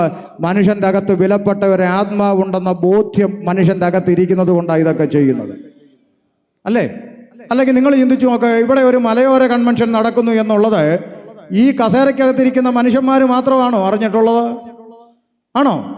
തണ്ണിത്തോട്ടിലെ മിണ്ടാപ്രാണികളായ മൃഗജാലങ്ങൾ ഇവർ പരസ്യം, ഫ്ലെക്സും ബാനറും നോട്ടീസൊക്കെ അവിടെ ഇവിടെയൊക്കെ വെച്ചിട്ടുണ്ട്. ഇത് മൃഗങ്ങളൊന്നും കണ്ടിട്ടില്ലേ? വഴിയെ പോയ പട്ടി തലപൊക്കി നോക്കി, പ്ലസ് തണ്ണിത്തോട് ഷമീർ കൊല്ലം, അതിന് പട്ടി അതിൻ്റെ വാട്ടിന് പോയി. ആണ്ട കാക്ക പറന്നു വന്ന് ഫ്ലെക്സിലിരുന്ന് കുനിഞ്ഞു നോക്കി, പ്ലസ് തണ്ണിത്തോട്, കാക്ക അതിൻ്റെ പാട്ടിന് പോയി. ആട് കണ്ടു, മാട് കണ്ടു, പോത്ത് കണ്ടു, പശു കണ്ടു, എരുമ കണ്ടു. ചില എരുമയാണെ അത് കടിച്ചങ്ങ് കീറി. ചില എരുമകൾ അങ്ങനെ കീറും. എന്നോട് പറയാൻ പറ്റുമോ എരുമ ഞങ്ങളുടെ നോട്ടീസാ എരുമ കീറല്? അങ്ങനൊന്നും പറഞ്ഞിട്ട് കാര്യമില്ല. ചില എരുമകൾ അങ്ങനെ കീറും. എന്നാൽ 6 മണിക്ക് ഇവിടെ കൊയറ് പാട്ട് തുടങ്ങിയപ്പോൾ ഏതെങ്കിലും എരുമ കസേര വന്നിരുന്നോ? ഇല്ല. കാരണം മനുഷ്യന് ആത്മാവുള്ളത് കൊണ്ടാണ് മനനം ചെയ്യാൻ കഴിയുന്ന ഇവിടെ വന്നിങ്ങനെ ഇരിക്കുന്നത്. അപ്പൊ വിലപ്പെട്ട ആത്മാവുള്ളവനായി ദൈവം മനുഷ്യനെ സൃഷ്ടിച്ചു. മനോഹരം. അടുത്ത ചിന്ത, സ്വർഗത്തിലെ സൃഷ്ടാവ് പറയാ മനുഷ്യൻ ഏകനായിരിക്കുന്നത്. ആ മനുഷ്യൻ ഒറ്റയ്ക്ക് ജീവിക്കുന്നത് നല്ലതല്ല, അവന് തക്ക തുണ ഉണ്ടാക്കി കൊടുക്കുമെന്ന് പറഞ്ഞുകൊണ്ട് ഉലക ചരിത്രത്തിൽ ആദ്യമായി വിവാഹമെന്ന മഹനീയമായ പവിത്രമായ ബന്ധം സ്ഥാപിക്കുന്ന സൃഷ്ടാവിനെ ഞാൻ ഈ പുസ്തകത്തിൽ കണ്ടു. ഉലക ചരിത്രത്തിൽ ആദ്യത്തെ കല്യാണം, ചെറുക്കൻ്റെ പേര് വേഗം പറ. ആദാം, പെണ്ണിൻ്റെ പേര് ഔവ. കല്യാണം നടന്ന ഓഡിറ്റോറിയം ഏദൻ. നടത്തിയ ഉപദേശി ആരാന്ന് ചോദിച്ചാൽ സെൻട്രൽ പാസ്റ്റർ അല്ല, യഹോവയായ ദൈവം. അപ്പൊ ഇത്രയും പറഞ്ഞ സ്ഥിതിക്ക് ആ ചെറുക്കൻ എങ്ങനെ കെട്ടിയെന്നും കൂടെ അങ്ങ് പറയാം. ഈ ആദമെന്ന് പറയുന്ന ചെറുക്കൻ ഈ തോട്ടത്തിനകത്ത് നിന്നൊരു കാട്ടുമരത്തിൻ്റെ വള്ളി ഡിങ്കനെ പോലെ പറന്നുപോയി പൊട്ടിച്ച് അവ്വയുടെ കഴുത്തിലോട്ടിട്ട് ഒരു മുറുക്ക്. ഇത് കണ്ട ദൈവം അപ്പുറത്തോട്ട് മാറി എന്ന് വാവത്തി കൂന്നഞ്ചാറ് കൂവല് അങ്ങനെ വല്ലതും മുറുക്കിയോ? ബൈബിൾ അറിയുന്നവരല്ലേ ഇവിടെ ഇരിക്കുന്നത്. അങ്ങനെ വല്ലതും മുറുക്കിയോ? അങ്ങനൊന്നും മുറുക്കിയില്ല. അതാ പെന്തക്കോസുകാർ മുറുക്കാത്ത. ഇനി ചോദിച്ചേക്കരുത്. അതാ അല്ല വൈരാഗ്യം കൊണ്ടൊന്നുമല്ല, പുസ്തകത്തിൽ അങ്ങനൊന്നും ഇല്ല. മുറുക്കി, അതാ മുറുക്കാത്ത. പിന്നെ ആരാ ഉപദേശി മുറുക്ക് കണ്ടുപിടിച്ചെന്ന് ചോദിച്ചാൽ സിമ്പിൾ, മനുഷ്യൻ കണ്ടുപിടിച്ച ഇടപാടാ. എന്തിനാ? അവന് തോന്നുമ്പോൾ ഇത് പൊട്ടിച്ചിട്ട് അടുത്ത മുറുക്ക. ഇത് തമാശയല്ല, ഇത് ഗൗരവമുള്ള കാര്യം. ഇവൻ ഓടി നടന്ന് മുറുക്കണ്ടേ? അങ്ങനെ മുറുക്കണമെങ്കിൽ ആദ്യത്തെ എന്ത് ചെയ്യണം? ഒഴിവാക്കണം. ഒഴിവാക്കാൻ പുസ്തകത്തിൽ പറഞ്ഞതുപോലെ കെട്ടിയാൽ ഒഴിവാക്കാൻ പറ്റുമോ? പുസ്തകത്തിൽ പറഞ്ഞ പോലെ കല്യാണം കഴിച്ചാൽ ദൈവം യോജിപ്പിച്ചു, മരണത്താൽ അല്ലാതെ വേർപിരിക്കരുതെന്ന് കുടുക്കിൻ്റെ അകത്ത് കിടക്കുക. അപ്പം അത് ഇവന് പറ്റത്തില്ല. അപ്പം ഇവനൊരു സൂത്രം കണ്ടുപിടിച്ചു, മുറുക്കാം. എന്തിനാ മുറുക്കുന്നത്? ഇത് വലിച്ചു പൊട്ടിച്ചാൽ ബന്ധം തീർന്നെന്ന് പെണ്ണുങ്ങളെ അങ്ങ് വിശ്വസിപ്പിച്ചാൽ മതി. അതിൽ വിജയിച്ചില്ലേ? വിജയിച്ചില്ലേ? എത്രയോ പേര് പൊട്ടിച്ചു കളഞ്ഞിട്ട് എനിക്ക് നിന്റെ വേണ്ടാടി എന്ന് പറഞ്ഞു പോകും. സിമ്പിൾ. പക്ഷേ പുസ്തകത്തിൽ ദൈവം അങ്ങനല്ല യോജിപ്പിച്ചത്. Price the Lord. അപ്പോൾ ഉലകത്തിൽ ആദ്യത്തെ കല്യാണം മനോഹരമായി അവരെ ദൈവം അനുഗ്രഹിച്ചു, ഏദൻ തോട്ടത്തിലാക്കി സന്തോഷമായി മുന്നോട്ട് പോകുന്നു. വേറെ പ്രശ്നങ്ങളൊന്നുമില്ല. ശ്രദ്ധിച്ചോ, ആകെ കൂടെ ഒരു ദൈവം യഹോവയായ ദൈവം, ആകെ കൂടെ രണ്ട് മനുഷ്യൻ ആദം ഔവ. വേറെ പ്രശ്നങ്ങളൊന്നുമില്ല. മനുഷ്യർ തമ്മിൽ അടിയില്ല, കാരണം വേറെ മനുഷ്യരില്ല. ദൈവങ്ങൾ തമ്മിൽ അടിയില്ല, കാരണം വേറെ ഇല്ല. ഇല്ല. അങ്ങനെ സന്തോഷത്തോടെ മുന്നോട്ട് പോയി. ശ്രദ്ധിച്ചോ, പിന്നെ എവിടെ വിഷയത്തിന്റെ തുടക്കം? കാതലായ വിഷയത്തിലേക്ക് കയറുക. സന്തോഷത്തോടെ സൃഷ്ടാവായ ദൈവത്തെ ആരാധിച്ചുകൊണ്ട് മുന്നോട്ട് പോയിരുന്ന ആദം ഹവ്വ ഏദൻ പൂങ്കാവനത്തിൽ തോട്ടത്തിൽ അവരായിരുന്നു. എന്നാൽ സൃഷ്ടാവായ ദൈവത്തിൽ നിന്ന് സൃഷ്ടിയായ മനുഷ്യനെ അകറ്റിക്കളയുവാൻ ഇടയ്ക്ക് രംഗപ്രവേശനം ചെയ്തൊരു കഥാപാത്രം, അവനെയാണ് ആമേൻ പിശാച്, ഇബ്ലീസ്, ശൈത്താൻ, സാത്താൻ എന്നിങ്ങനെ പല പേരുകളിൽ സംബോധന ചെയ്യുന്ന ഒരു ഇരുട്ടിന്റെ ആത്മാവ് ലൂസിഫർ. നാളൊരു പെണ്ണിനോട് ചോദിച്ചു ലൂസിഫർ ആരാന്ന് ചോദിച്ചോ, പറഞ്ഞു മോഹൻലാൽ എന്ന്. അങ്ങനൊന്നും പറയരുത്. ഇവിടെ പ്രസംഗിക്കുന്നത് മോഹൻലാലിനെ കുറിച്ചൊന്നും അല്ല കേട്ടോ. വേദപുസ്തകത്തിൽ ലൂസിഫർ എന്ന് പറയുമ്പോൾ ചില ആളുകൾ അത് എവിടെ എഴുതിയേക്കുന്നതെന്നൊക്കെ തപ്പി നോക്കും. തപ്പി പരാജയപ്പെടുകയോ ചെയ്യുന്നതിനേക്കാൾ നല്ലത് ബൈബിളിൽ തപ്പുന്നതിന് മുമ്പ് ഗൂഗിളിൽ തപ്പണം. ലൂസിഫർ മലയാളം മീനിങ് എന്ന് അടിച്ചു കൊടുത്താൽ അതിൻ്റെ അർത്ഥം ഗൂഗിൾ അമ്മച്ചി പറഞ്ഞു തരും, ശുക്ര നക്ഷത്രം എന്ന് വരും.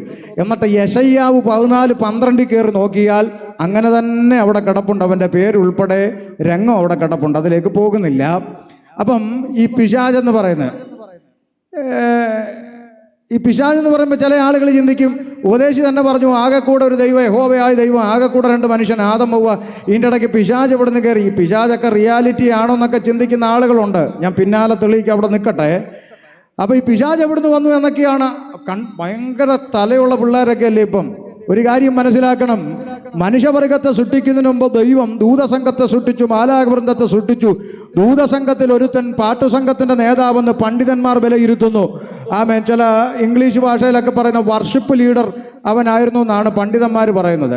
അവന് വെട്ടുകൊണ്ട് താഴെ വീണ കസേര ഒഴിഞ്ഞു. അതുകൊണ്ട് ഇപ്പം വർഷിപ്പ് ലീഡറെ ആവശ്യമുണ്ടെന്നൊക്കെ ഹല്ലേലൂയയിൽ പരസ്യം വരുന്നുണ്ട്. കാര്യമില്ല, അവൻ്റെ കസേര ഒഴിഞ്ഞു കിടക്കുക. ഈ വേദപുസ്തകത്തിൽ ഇല്ലാത്ത തസ്തികയൊന്നും ആരും ഉണ്ടാക്കരുത്. വർഷിപ്പ് ലീഡർ എന്ന് പറയുന്ന ഒരു തസ്തികയൊന്നുമില്ല. പാട്ടിന് ലീഡറാകാം, തെറ്റില്ല.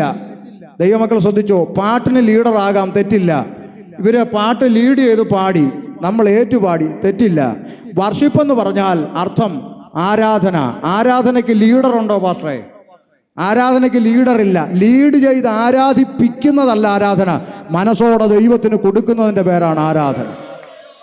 അതിൻ്റെ പേര് അതാരും നിർബന്ധിച്ചൊന്നും ചെയ്യുന്നതല്ല. അടുത്തിരിക്കുന്നവൻ കൈ അടിച്ചാലും കൈ അടിച്ചില്ലേലും, ആര് പാടിയാലും പാടിയില്ലേലും, എൻ്റെ ചുറ്റുവട്ടത്തുള്ള അനേകർ രോഗക്കിടക്കയിലായപ്പോൾ, എൻ്റെ ചുറ്റുവട്ടത്ത് കിടക്കുന്ന അനേക രോഗത്തു നിന്ന് മാറ്റപ്പെട്ടപ്പോൾ, എനിക്ക് എഴുന്നേറ്റ് നിൽക്കാൻ ആരോഗ്യവും ബലവും ദീർഘായുസ്സും തന്ന് എൻ്റെ കുടുംബത്തെയും കുഞ്ഞുങ്ങളെയും ഇന്നുവരെ പോറ്റി പുലർത്തിയ മഹാദൈവത്തിൻ്റെ കരുണ ഓർക്കുമ്പോൾ എനിക്കെൻ്റെ ദൈവത്തെ സ്തുതിക്കാതിരിക്കാൻ കഴിയത്തില്ലെന്ന് ഹൃദയത്തിൻ്റെ അകത്ത് മനസ്സോടെ ദൈവത്തിന് കൊടുക്കുന്നതിൻ്റെ പേര് ആരാധന. അതുകൊണ്ട് ആ പാട്ടുകാരൻ എഴുതി വെച്ചത് എന്താണ്? ആമേ, നമുക്ക് യഹോവയുടെ ആലയത്തിലേക്ക് പോകാമെന്ന് പറഞ്ഞപ്പോൾ ഞാൻ തല ചൊറിഞ്ഞെന്നാണോ? പിന്നെ അത്യന്ത കണ്ടോ, ചർച്ചിലോട്ട് പോകാമെന്ന് പറഞ്ഞപ്പോൾ തന്നെ ഇവിടെ നമ്മൾ രാവിലെ എഴുന്നേക്കടി നേരം എടുത്തിട്ട് ചർച്ചിൽ പോകണം, ഉറങ്ങുമോ, ഇതല്ല. പോകാമെന്ന് പറഞ്ഞപ്പോൾ തന്നെ സന്തോഷം, ചർച്ചിൽ പോകണമല്ലോ. അവിടെ തുടങ്ങിയ ആരാധന.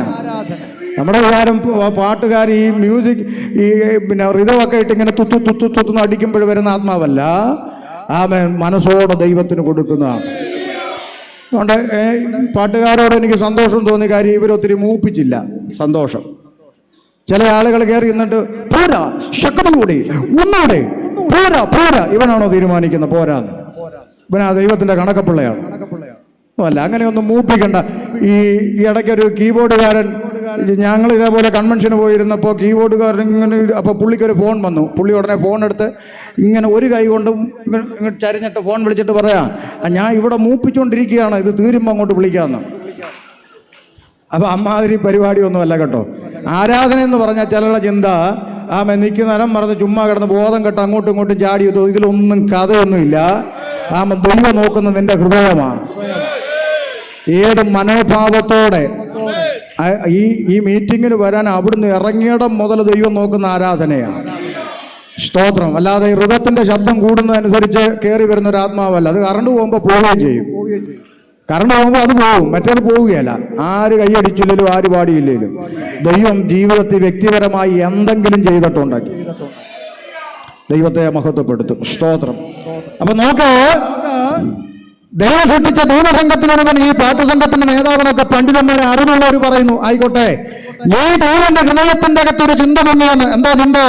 സാരാഭികളും ഓരോവൃന്ദങ്ങളും പരിശുദ്ധൻ പരിശുദ്ധൻ പരിശുദ്ധൻ എന്ന് രാവും പകലും ആരാധിക്കുന്ന മഹാദൈവത്തിന്റെ സിംഹാസനം കണ്ടപ്പോൾ ഇവന്റെ ഹൃദയത്തിന്റെ അകത്തൊരു ചിന്ത വന്നെന്ന്, ഞാൻ ഒരു ദിവസം ദൈവം ഇരിക്കുന്ന ആ കസേര ഞാനും ഒന്ന് ഇരിക്കും, അന്ന് ഈ ആരാധന എനിക്ക് കിട്ടും. അത്ര മാത്രമേ അവനെ അന്നും ആഗ്രഹിച്ചിട്ടുള്ളൂ, ഇന്നും ആഗ്രഹിക്കുന്നുള്ളൂ. ദൈവത്തിന് കിട്ടുന്ന ആരാധന എനിക്ക് കിട്ടണം. ഏറെക്കുറെ അവൻ അതിൽ വിജയിച്ചത് കൊണ്ടാണ് ഇന്നും ലോകത്തിലെ മനുഷ്യൻ സത്യദൈവത്തെ അറിയാതെ മിഥ്യാമൂർത്തികളെ ആരാധിച്ചുകൊണ്ടിരിക്കുന്നു. മനസ്സിലാകുന്നുണ്ടോ? ആമേൻ. ദൈവത്തിന്റെ കസേര മോഹിച്ചു. ആമേൻ. ദൈവമെന്ന് പറഞ്ഞാൽ സട്ടാവെന്ന് പറഞ്ഞാൽ ആരാ? ഹൃദയത്തിന്റെ നിരൂപണങ്ങളിൽ ദൂരത്ത് നിന്നറിയുന്ന മഹാദൈവം. ചെറിയ കാര്യമാണോ? ഇവന്റെ ഹൃദയത്തിന്റെ അകത്ത് കസേര മോഹിച്ചു. എൻ്റെ ഭാഷയിൽ പറഞ്ഞാൽ അന്ന് തുടങ്ങിയതാണ് കസേരയ്ക്കുള്ള അടി, ഇന്നും തീർന്നിട്ടില്ല. ഈ ലൂസിഫറിന്റെ കുഞ്ഞുങ്ങളാണ് ഇന്നും കസേരയ്ക്ക് അടിച്ചുകൊണ്ടിരിക്കുന്നത്. അത് ആത്മീയത്തിന്റെ അകത്തായാലും ശരി പുറത്തായാലും ശരി. കസേരയ്ക്കടിക്കുന്നവന്റെ ഉള്ളിലൊന്നും പരിശുദ്ധാത്മാവല്ല, ഇതെല്ലാം ഈ ചെകുത്താന്റെ ആത്മാവാണ്. അത് കുമ്പനാട്ടായാലും പുനലൂരായാലും തിരുവല്ലയിലായാലും ഇവന്റെ ഉള്ളിലിരിക്കുന്നത് ചെകുത്താനാണ്. ആമേ. കസേരയ്ക്കടിക്കുന്ന ഒരുത്തന്റെ ഉള്ളിൽ പരിശുദ്ധാത്മാവില്ല. സ്തോത്രം. ഇനി വേണേ ഒറ്റ വാക്കിൽ അങ്ങ് തെളിയിച്ചു പോകാം, അല്ലെങ്കിൽ ചിലർക്ക് വിഷമം ഉണ്ടാകും. ഒറ്റ വാക്കിൽ, ഞാനും തോമസ് പുളിവേൽ പാസ്റ്ററും ഞങ്ങൾ കൂട്ടു സഹോദരങ്ങളും കൂട്ടുവേലക്കാരും കൂട്ടു സഹോദരന്മാരുമാണ്. ഞങ്ങൾ രണ്ടുപേരും ഒരു സെക്രട്ടറി കസേരയ്ക്ക് വേണ്ടി മത്സരിക്കാൻ നിന്നാൽ ആമേൻ, ഒരു കസേര ഉള്ളൂ, രണ്ടുപേരും ഉണ്ട്. എന്ത് ചെയ്യും? ആമേൻ. പരിശുദ്ധാത്മാവ് എൻ്റെ അകത്തുണ്ടെങ്കിൽ ആമേൻ, ഇദ്ദേഹം കൊള്ളക്കാരനാണ്, കൊള്ളരുതാത്തവനാണ്, കള്ളനാണ്, ഇദ്ദേഹത്തെ ജയിപ്പിക്കരുത്, ഇദ്ദേഹത്തെ ജയിപ്പിച്ചാൽ വിവരം പറയുന്ന ഊമക്കത്തെഴുതി പിന്നെ നോട്ടീസ് അടിച്ച് പ്രചരിപ്പിച്ച് ഇതിലൊന്നും നടക്കുന്നതൊന്നും പരിശുദ്ധാത്മാവല്ല. പരിശുദ്ധാത്മാവ് എൻ്റെ അകത്തുണ്ടെങ്കിൽ ആമേൻ, കർത്താവ് എന്നെ ഓർമ്മപ്പെടുത്തും. എന്ത്? നിങ്ങളിൽ ഓരോരുത്തൻ മറ്റുള്ളവനെ തന്നേക്കാൾ ശ്രേഷ്ഠനെന്നെണ്ണണം. ആ പരിശുദ്ധാത്മാവ് എൻ്റെ അകത്തുണ്ടെങ്കിൽ ഞാൻ ഉറക്കെ പറയും, നിങ്ങൾ എൻ്റെ കൂട്ടു സഹോദരനായ തോമസ് പാസ്റ്ററിനെ ആ സ്ഥാനം ഏൽപ്പിക്കണം. അദ്ദേഹം എന്നെക്കാൾ ശ്രേഷ്ഠനാണ്, കഴിവുള്ളവനാണ്, അദ്ദേഹത്തെ നിങ്ങൾ ഏൽപ്പിക്കണമെന്ന് പറഞ്ഞുകൊണ്ട് സ്വയം ത്യാഗം ചെയ്യുന്നൊരു മനസ്സാണ് പരിശുദ്ധാത്മാവ് അകത്തുള്ളവനിൽ വെളിപ്പെടുന്നത്. അല്ലാതെ എഴുതുന്ന പേനക്കകത്തും കുടിക്കുന്ന കുപ്പിവെള്ളത്തിന്റെ അകത്തും വരെ നോട്ടീസ് അടിച്ച് ഇലക്ഷൻ വെക്കുന്ന ചെറുത്താന്മാരുടെ പരിശുദ്ധാത്മാവില്ലെന്ന് ഇവിടെയും പറയും, ഇനിയും പറയും. ഇന്ന് പറഞ്ഞതുകൊണ്ട് ആരെങ്കിലും മീറ്റിങ്ങിന് വിളിക്കാറുണ്ടെങ്കിൽ വേഗം വെട്ടിക്കോണം, വിളിക്കരുത്. കവലകളുള്ള കാലത്തോളം ഷമീർ കൊല്ലത്തിന് പ്രസംഗം മുട്ടത്തില്ല. അതുകൊണ്ട് മേപ്പോട്ട് പോകണമെന്ന് ആഗ്രഹമുണ്ടെങ്കിൽ പരിശുദ്ധാത്മാവിനെ പ്രാപിച്ചോണം. ഈ ചെകുത്താന്റെ ആത്മാവിനെ വിട്ടുകളയണം. അധികാരമോഹം ലൂസിഫറിന്റെ ആത്മാവ്, അത്രയും പറഞ്ഞു കൊടുക്കുന്നു. ഹൃദയത്തിന്റെ അകത്ത് കസേര മോഹിച്ചവരെ ഹൃദയത്തിന്റെ നിരൂപണം ദൂരത്തു നിന്നറിയുന്ന മഹാദൈവം അവന്റെ നിലയിൽ നിന്ന് വെട്ടി ഭൂതലത്തെ പതിച്ച് ഭൂമി പാഴും ശൂന്യവും ആയിത്തീർന്നുവെന്ന മൂലഭാഷ. മലയാള പരിഭാഷയിൽ ആയിരുന്നുവെന്നല്ല, ആയിത്തീർന്നുവെന്നാണ് മൂലഭാഷ. ആയിത്തീർന്ന പാഴും ശൂന്യവും ആയിത്തീർന്ന ഭൂമിയിൽ മിച്ചം എന്തെങ്കിലും ഉണ്ടോ പാസ്റ്റർ എന്ന് ചോദിച്ചാൽ ബൈബിൾ ഉത്തരം പറയുന്നു, ആഴത്തിൻ മീതെ ഇരവുണ്ടായിരുന്നു, ദൈവത്തിന്റെ ആത്മാവ് വെള്ളത്തിൻ മീതെ പരിവർത്തിച്ചുകൊണ്ടിരുന്നു. അപ്പോൾ ആയിത്തീർന്ന ഭൂമിയിൽ മിച്ചം വെള്ളമുണ്ട്, ഇരവുണ്ട്. ആ വെള്ളത്തിൻ മീതെ പരിശുദ്ധാത്മാവ് പരിവർത്തിച്ചു. മനസ്സിലാകുന്നുണ്ടോ? അവിടെയാണ് റീക്രിയേഷൻ നടക്കുന്നത്, ദൈവത്തിന്റെ സൃഷ്ടിപ്പ്. അവിടെയാണ് ആനമുള്ള ദമ്പതികളെ തോട്ടത്തിലാക്കി വെക്കുന്നത്. ആന വെട്ടിയിട്ട ദൈവത്തെ രണ്ട് കുഞ്ഞുങ്ങളിൽ ആരാധിക്കുന്ന രംഗം വന്നപ്പോൾ ഈ ദൈവത്തിൽ ഈ മനുഷ്യനെ അകറ്റിക്കളയുവാൻ നിറത്തിന്റെ ആത്മാവ് രംഗപ്രവേശനം ചെയ്തു. പിശാചിന്റെ രംഗപ്രവേശം.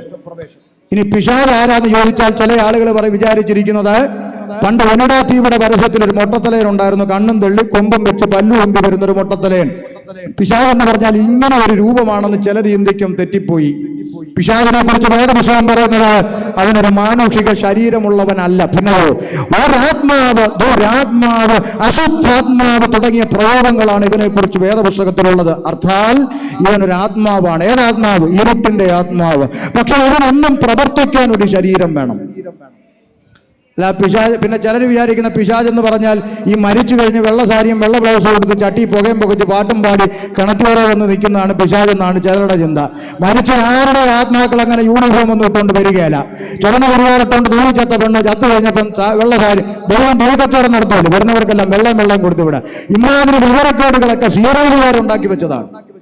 സീരിയലുകാരെന്തെല്ലാം മെനകേട ഉണ്ടാക്കി വെച്ചെന്നറിയോ? സീരിയലുകാരുണ്ടാക്കി വെച്ച മെനകേടാ ഇത്.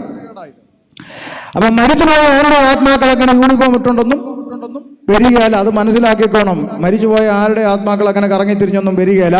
വേദപുസ്തകം അനുസരിച്ച് ഈ ഭൂമിയിൽ നിന്ന് മാറ്റപ്പെടുന്നവന് രണ്ട് സ്ഥലമേ ഉള്ളൂ. ഒന്നുകിൽ പാതാളം അഥവാ യാതനാസ്ഥലം, അല്ലെങ്കിൽ പരദേശം അഥവാ വിശ്രമ സ്ഥലം. ഇതിന്റെ നടുക്ക് വേറൊരു ഓപ്ഷൻ ഇല്ല. മനസ്സിലാകുന്നുണ്ടോ? അല്ലാതെ യൂണിഫോം ഇട്ട് കറങ്ങി നടന്ന ആളുകളെ പേടിപ്പിച്ച് കല്യാണം മുടക്കി ഇങ്ങനത്തെ പരിപാടിക്കൊന്നും മരിച്ച ആരുടെ ആത്മാക്കൾ കറങ്ങി തിരിഞ്ഞ് യൂണിഫോം ഇട്ട് പാട്ടും പാടി ശ്രുതി ലയം താളമൊക്കെ ഇട്ട് പാടി മരിച്ചവരിങ്ങനെ വരിക. അതുകൊണ്ട് ഞങ്ങൾ ഉപദേശിമാർ പറയും, 10 പേര് തൂങ്ങിച്ചത്ത വീടുണ്ടോ ഇങ്ങോട്ട് വാ, ഞങ്ങൾ താമസിച്ച് പ്രാർത്ഥന നടത്തി കാണിച്ചു തരാം. പിന്നെ 2 കല്ലറയുണ്ട്, ആരും മേടിക്കാത്ത വീട്. നിങ്ങൾ അപ്പനെ പെന്തക്കോസുകാരെ പിടിച്ചോ, അവർ മേടിക്കും. ചുള്ളു വിലക്ക് കിട്ടിയാൽ ഞങ്ങൾ അടിച്ചെടുക്കാൻ നോക്കിയിരിക്കുക. അതുകൊണ്ട് മരിച്ചു ആരുടെ ആത്മാക്കൾ ആർക്കും ഒരു ബുദ്ധിമുട്ടൊന്നും ഉണ്ടാക്കത്തില്ല. പിന്നെ ഇതിന്റെ എല്ലാം പിന്നിൽ ആരാന്ന് ചോദിച്ചാൽ ഒറ്റ ഉത്തരം, പിശാച്. അതൊരു റിയാലിറ്റിയാണ് കുഞ്ഞെ. അതുകൊണ്ട് ചില ആളുകൾ പറഞ്ഞു കേട്ടിട്ടില്ലേ, തൂങ്ങിച്ചത്ത സുമതിയുടെ പ്രേതം അപ്പുറത്തെ രമണി കേട്ടിട്ടില്ലേ? സുമതി സംസാരിച്ച പോലെ രമണി കേട്ടിട്ടില്ലേ? സുമതിയാണോ വന്നേ? അല്ല, പിന്നെ ആരാ? ഈ ശരീരം ഈ ഇരുട്ടിന്റെ ആത്മാവ് ഉപയോഗിക്കുന്നത് കൊണ്ടാണ് ഇത് സംഭവിക്കുന്നത്. ഇത് മനസ്സിലാക്കിക്കോണം. ഈ പിശാച് എന്ന് പറയുന്നത് ഒരു നിലവിലുള്ള ഒരു യാഥാർത്ഥ്യമാണോ എന്ന് ചിന്തിക്കുന്നവരുണ്ട്. ഒറ്റ ഉത്തരം നിങ്ങൾ നോക്കിയാൽ മതി. ഓരോ ദിവസത്തെയും പത്രം നോക്കിയാൽ മതി. ഇല്ലേ? ഇവിടുത്തെ പ്രതീക്ഷയോടെ വളർത്തുന്ന കുഞ്ഞുങ്ങൾ ലഹരിക്ക് അടിമപ്പെട്ടു പോകുന്നു. കുറ്റകൃത്യങ്ങൾ കേട്ടുകേൾവില്ലാത്ത കുറ്റകൃത്യങ്ങൾ നാട്ടിൽ ഇന്നും സംഭവിച്ചുകൊണ്ടിരിക്കുന്നു. ചോദിക്കട്ടെ, ഇരട്ടച്ചങ്കുള്ള നേതാവ് ഭരിക്കുന്ന സാക്ഷര കേരളത്തിൽ ഒരു മുഖ്യമന്ത്രി സംസ്ഥാനത്തൊരു കാര്യം വേണ്ട എന്നൊരു തീരുമാനം എടുത്താൽ അതിവിടെ നടപ്പിലാകത്തില്ലേ? നടപ്പിലാകും. എന്തുകൊണ്ട് നടപ്പിലാകുന്നില്ല? ചിന്തിക്കണം. ഇവിടുത്തെ ആഭ്യന്തര വകുപ്പും കേരള പോലീസൊന്നും കഴിവില്ലാത്തവരല്ല. നല്ല കഴിവുറ്റ മികവുറ്റ പോലീസ് സംവിധാനമുള്ള സംസ്ഥാനമാണ് കേരളം എന്നായിട്ട് പോലും ഇവിടുത്തെ കുറ്റകൃത്യങ്ങൾക്ക് എന്തുകൊണ്ട് ഒരു കുറവ് സംഭവിക്കുന്നില്ല? ഒരു പോക്കപ്പടിക്കാരനായി പിടിച്ച് ജയിലിലോട്ടിടുന്നവൻ അവൻ മാനസാന്തരപ്പെട്ട നല്ല കുഞ്ഞായിട്ടാണ് പുറത്തു വരുന്നത്. അല്ല, സകല അടവും പഠിച്ച് തികഞ്ഞ കള്ളനാവും പുറത്തു വരിക. എന്താ കാര്യം?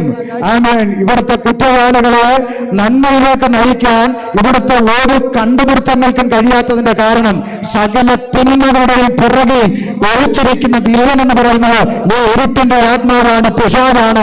ഇവനെ അറസ്റ്റ് ചെയ്യാനുള്ള ഒരു സംവിധാനം ഉലകത്തിൽ ഇന്നുവരെ കണ്ടുപിടിക്കപ്പെട്ടിട്ടില്ല. ഈ പിശാചിനെ അറസ്റ്റ് ചെയ്യാൻ കഴിയുന്ന ഒരു സംവിധാനം ഉലകത്തിലുണ്ടെങ്കിൽ ഞങ്ങൾ പ്രസംഗിക്കുന്ന സുവിശേഷത്തിനല്ലാതെ മറ്റൊരു സംവിധാനത്തിനും അതിന് കഴിയത്തില്ല. സ്തോത്രം.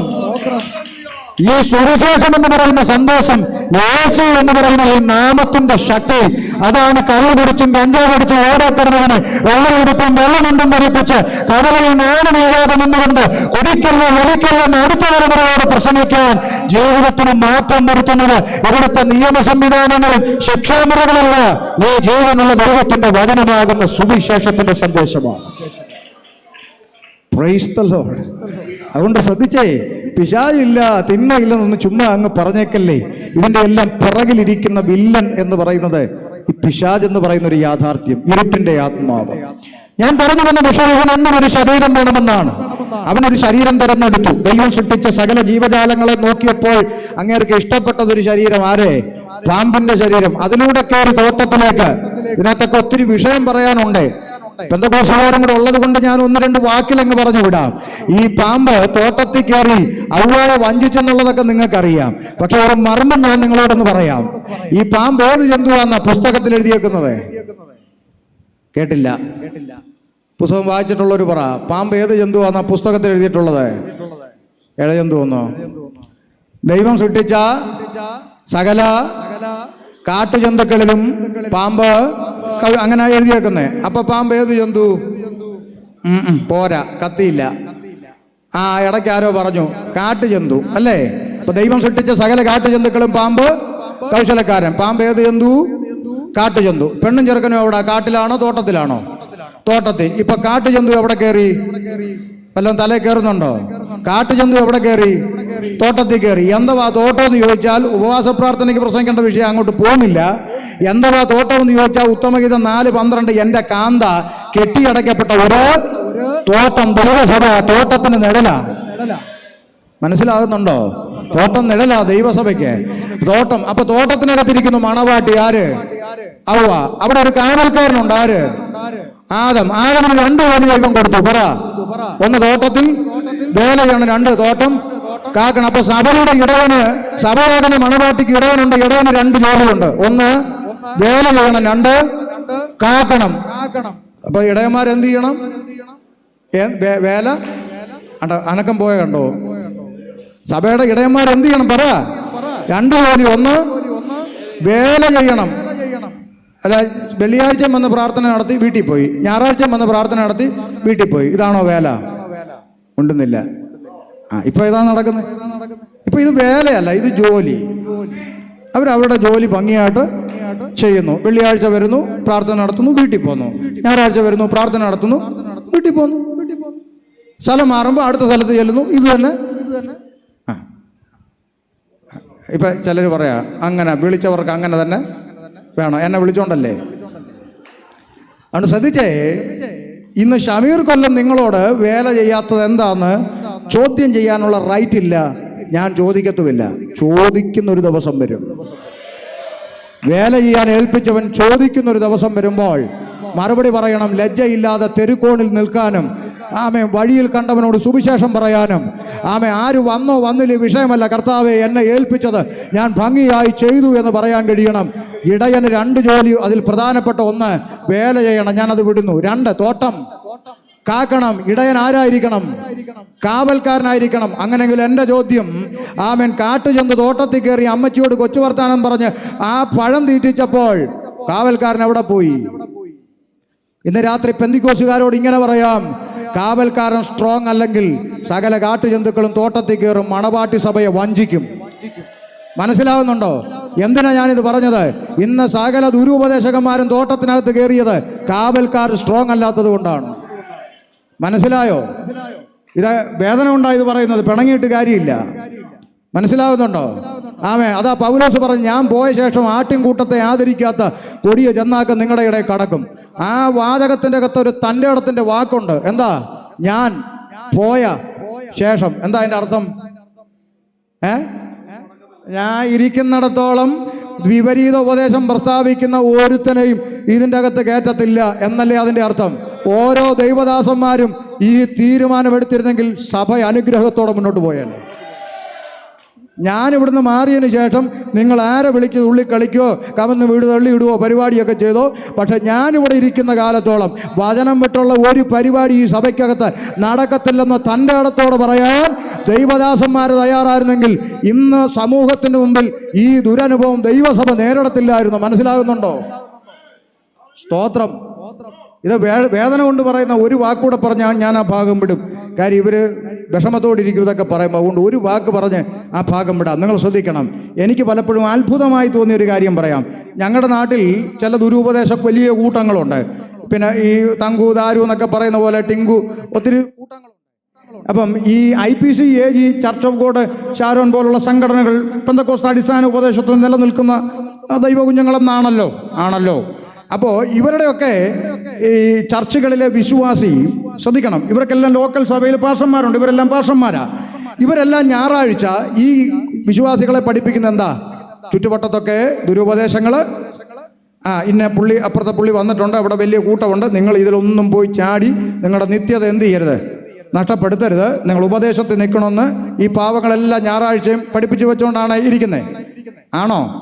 ആണ്. ഇതിൽ നിന്നൊരു വിശ്വാസി ഞായറാഴ്ച അവൻ്റെ ചർച്ചയിൽ പോകാൻ വിടുവോ? വിടത്തില്ല. പക്ഷേ ഈ പറയപ്പെട്ട സംഘടനയുടെ സെൻട്രൽ കൺവെൻഷന് പ്രസംഗിക്കാൻ ഈ പുള്ളി ഇങ്ങോട്ട് വിളിക്കും. പിടി കിട്ടുന്നുണ്ടാവല്ലോ? എന്തൊരു വിരോധാഭാസമായി നടക്കുന്നത്. സ്വന്തം വിശ്വാസി അവൻ്റെ ചർച്ച ഒരു ഞായറാഴ്ച പോകാൻ സമ്മതിക്കുന്നില്ല. പക്ഷെ നമ്മുടെ സെൻട്രൽ കൺവെൻഷനെ പ്രസംഗിക്കുന്നത് ടിങ്കുമോൻ. എന്നിട്ട് ഈ പാവങ്ങളെ മുഴുവൻ ദുരുപദേശം കേൾപ്പിക്കാൻ. എൻ്റെ ദൈവാസന്മാരെ, പൗലോസിനെയൊക്കെ പോലെ ആംബിയറോടെ നിന്നുകൊണ്ട് പറയണം, ഇമാതിരി പരിപാടിയൊന്നും ഞാൻ ഇവിടെ ഇരിക്കുന്നിടത്തോളം നടക്കത്തില്ലെന്ന് പറയാൻ തൻ്റെ ഇടമുള്ള ദൈവദാസന്മാർ ആ ദൈവസഭയ്ക്ക് ആവശ്യം. കാരണം കർത്താവിൻ്റെ വരവ് അടുക്കും തോറും വിപരീത ഉപദേശക്കാരെ പൂട്ടിയിടാനോ നിർത്തലാക്കാനോ നമ്മളെ കൊണ്ട് പറ്റത്തില്ല. അത് പെരുകിക്കൊണ്ടിരിക്കും. അത് പെടാതെ സൂക്ഷിച്ച്, ആമേൻ, വെണ്ണയും വിശുദ്ധിയും സൂക്ഷിച്ച് അതിനകത്ത് പൊട്ടുപോകാതെ മാറി നിൽക്കാൻ കഴിയുന്ന ഒരു കൂട്ടത്തെ ചേർക്കാനാണ് കർത്താവ് വരുന്നത്.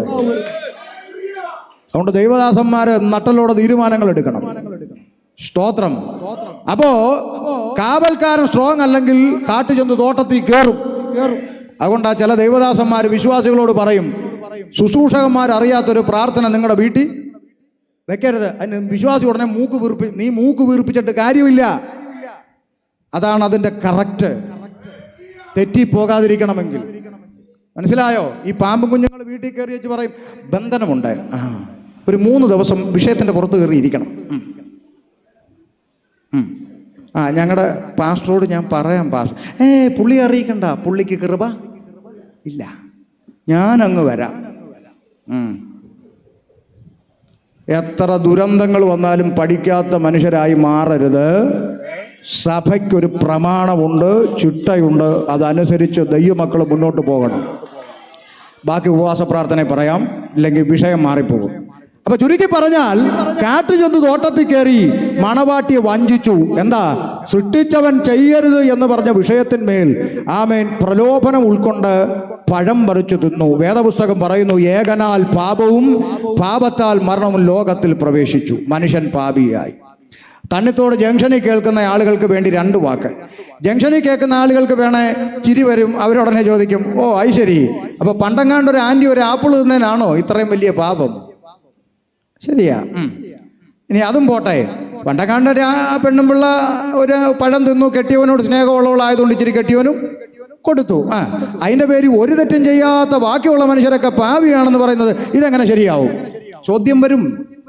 അപ്പോൾ നമുക്കത് ശരിയാക്കണം. ശരിയാക്കിയിട്ടേ മുന്നോട്ട് പോകാൻ പറ്റൂ. അപ്പോൾ 2 ചോദ്യത്തിനും മറുപടി കണ്ടെത്തണം. 1, ഒരു പഴം തിന്നതാണോടോ ഉപദേശി പാപം? അല്ല, പിന്നെന്താ ഈ പാപം?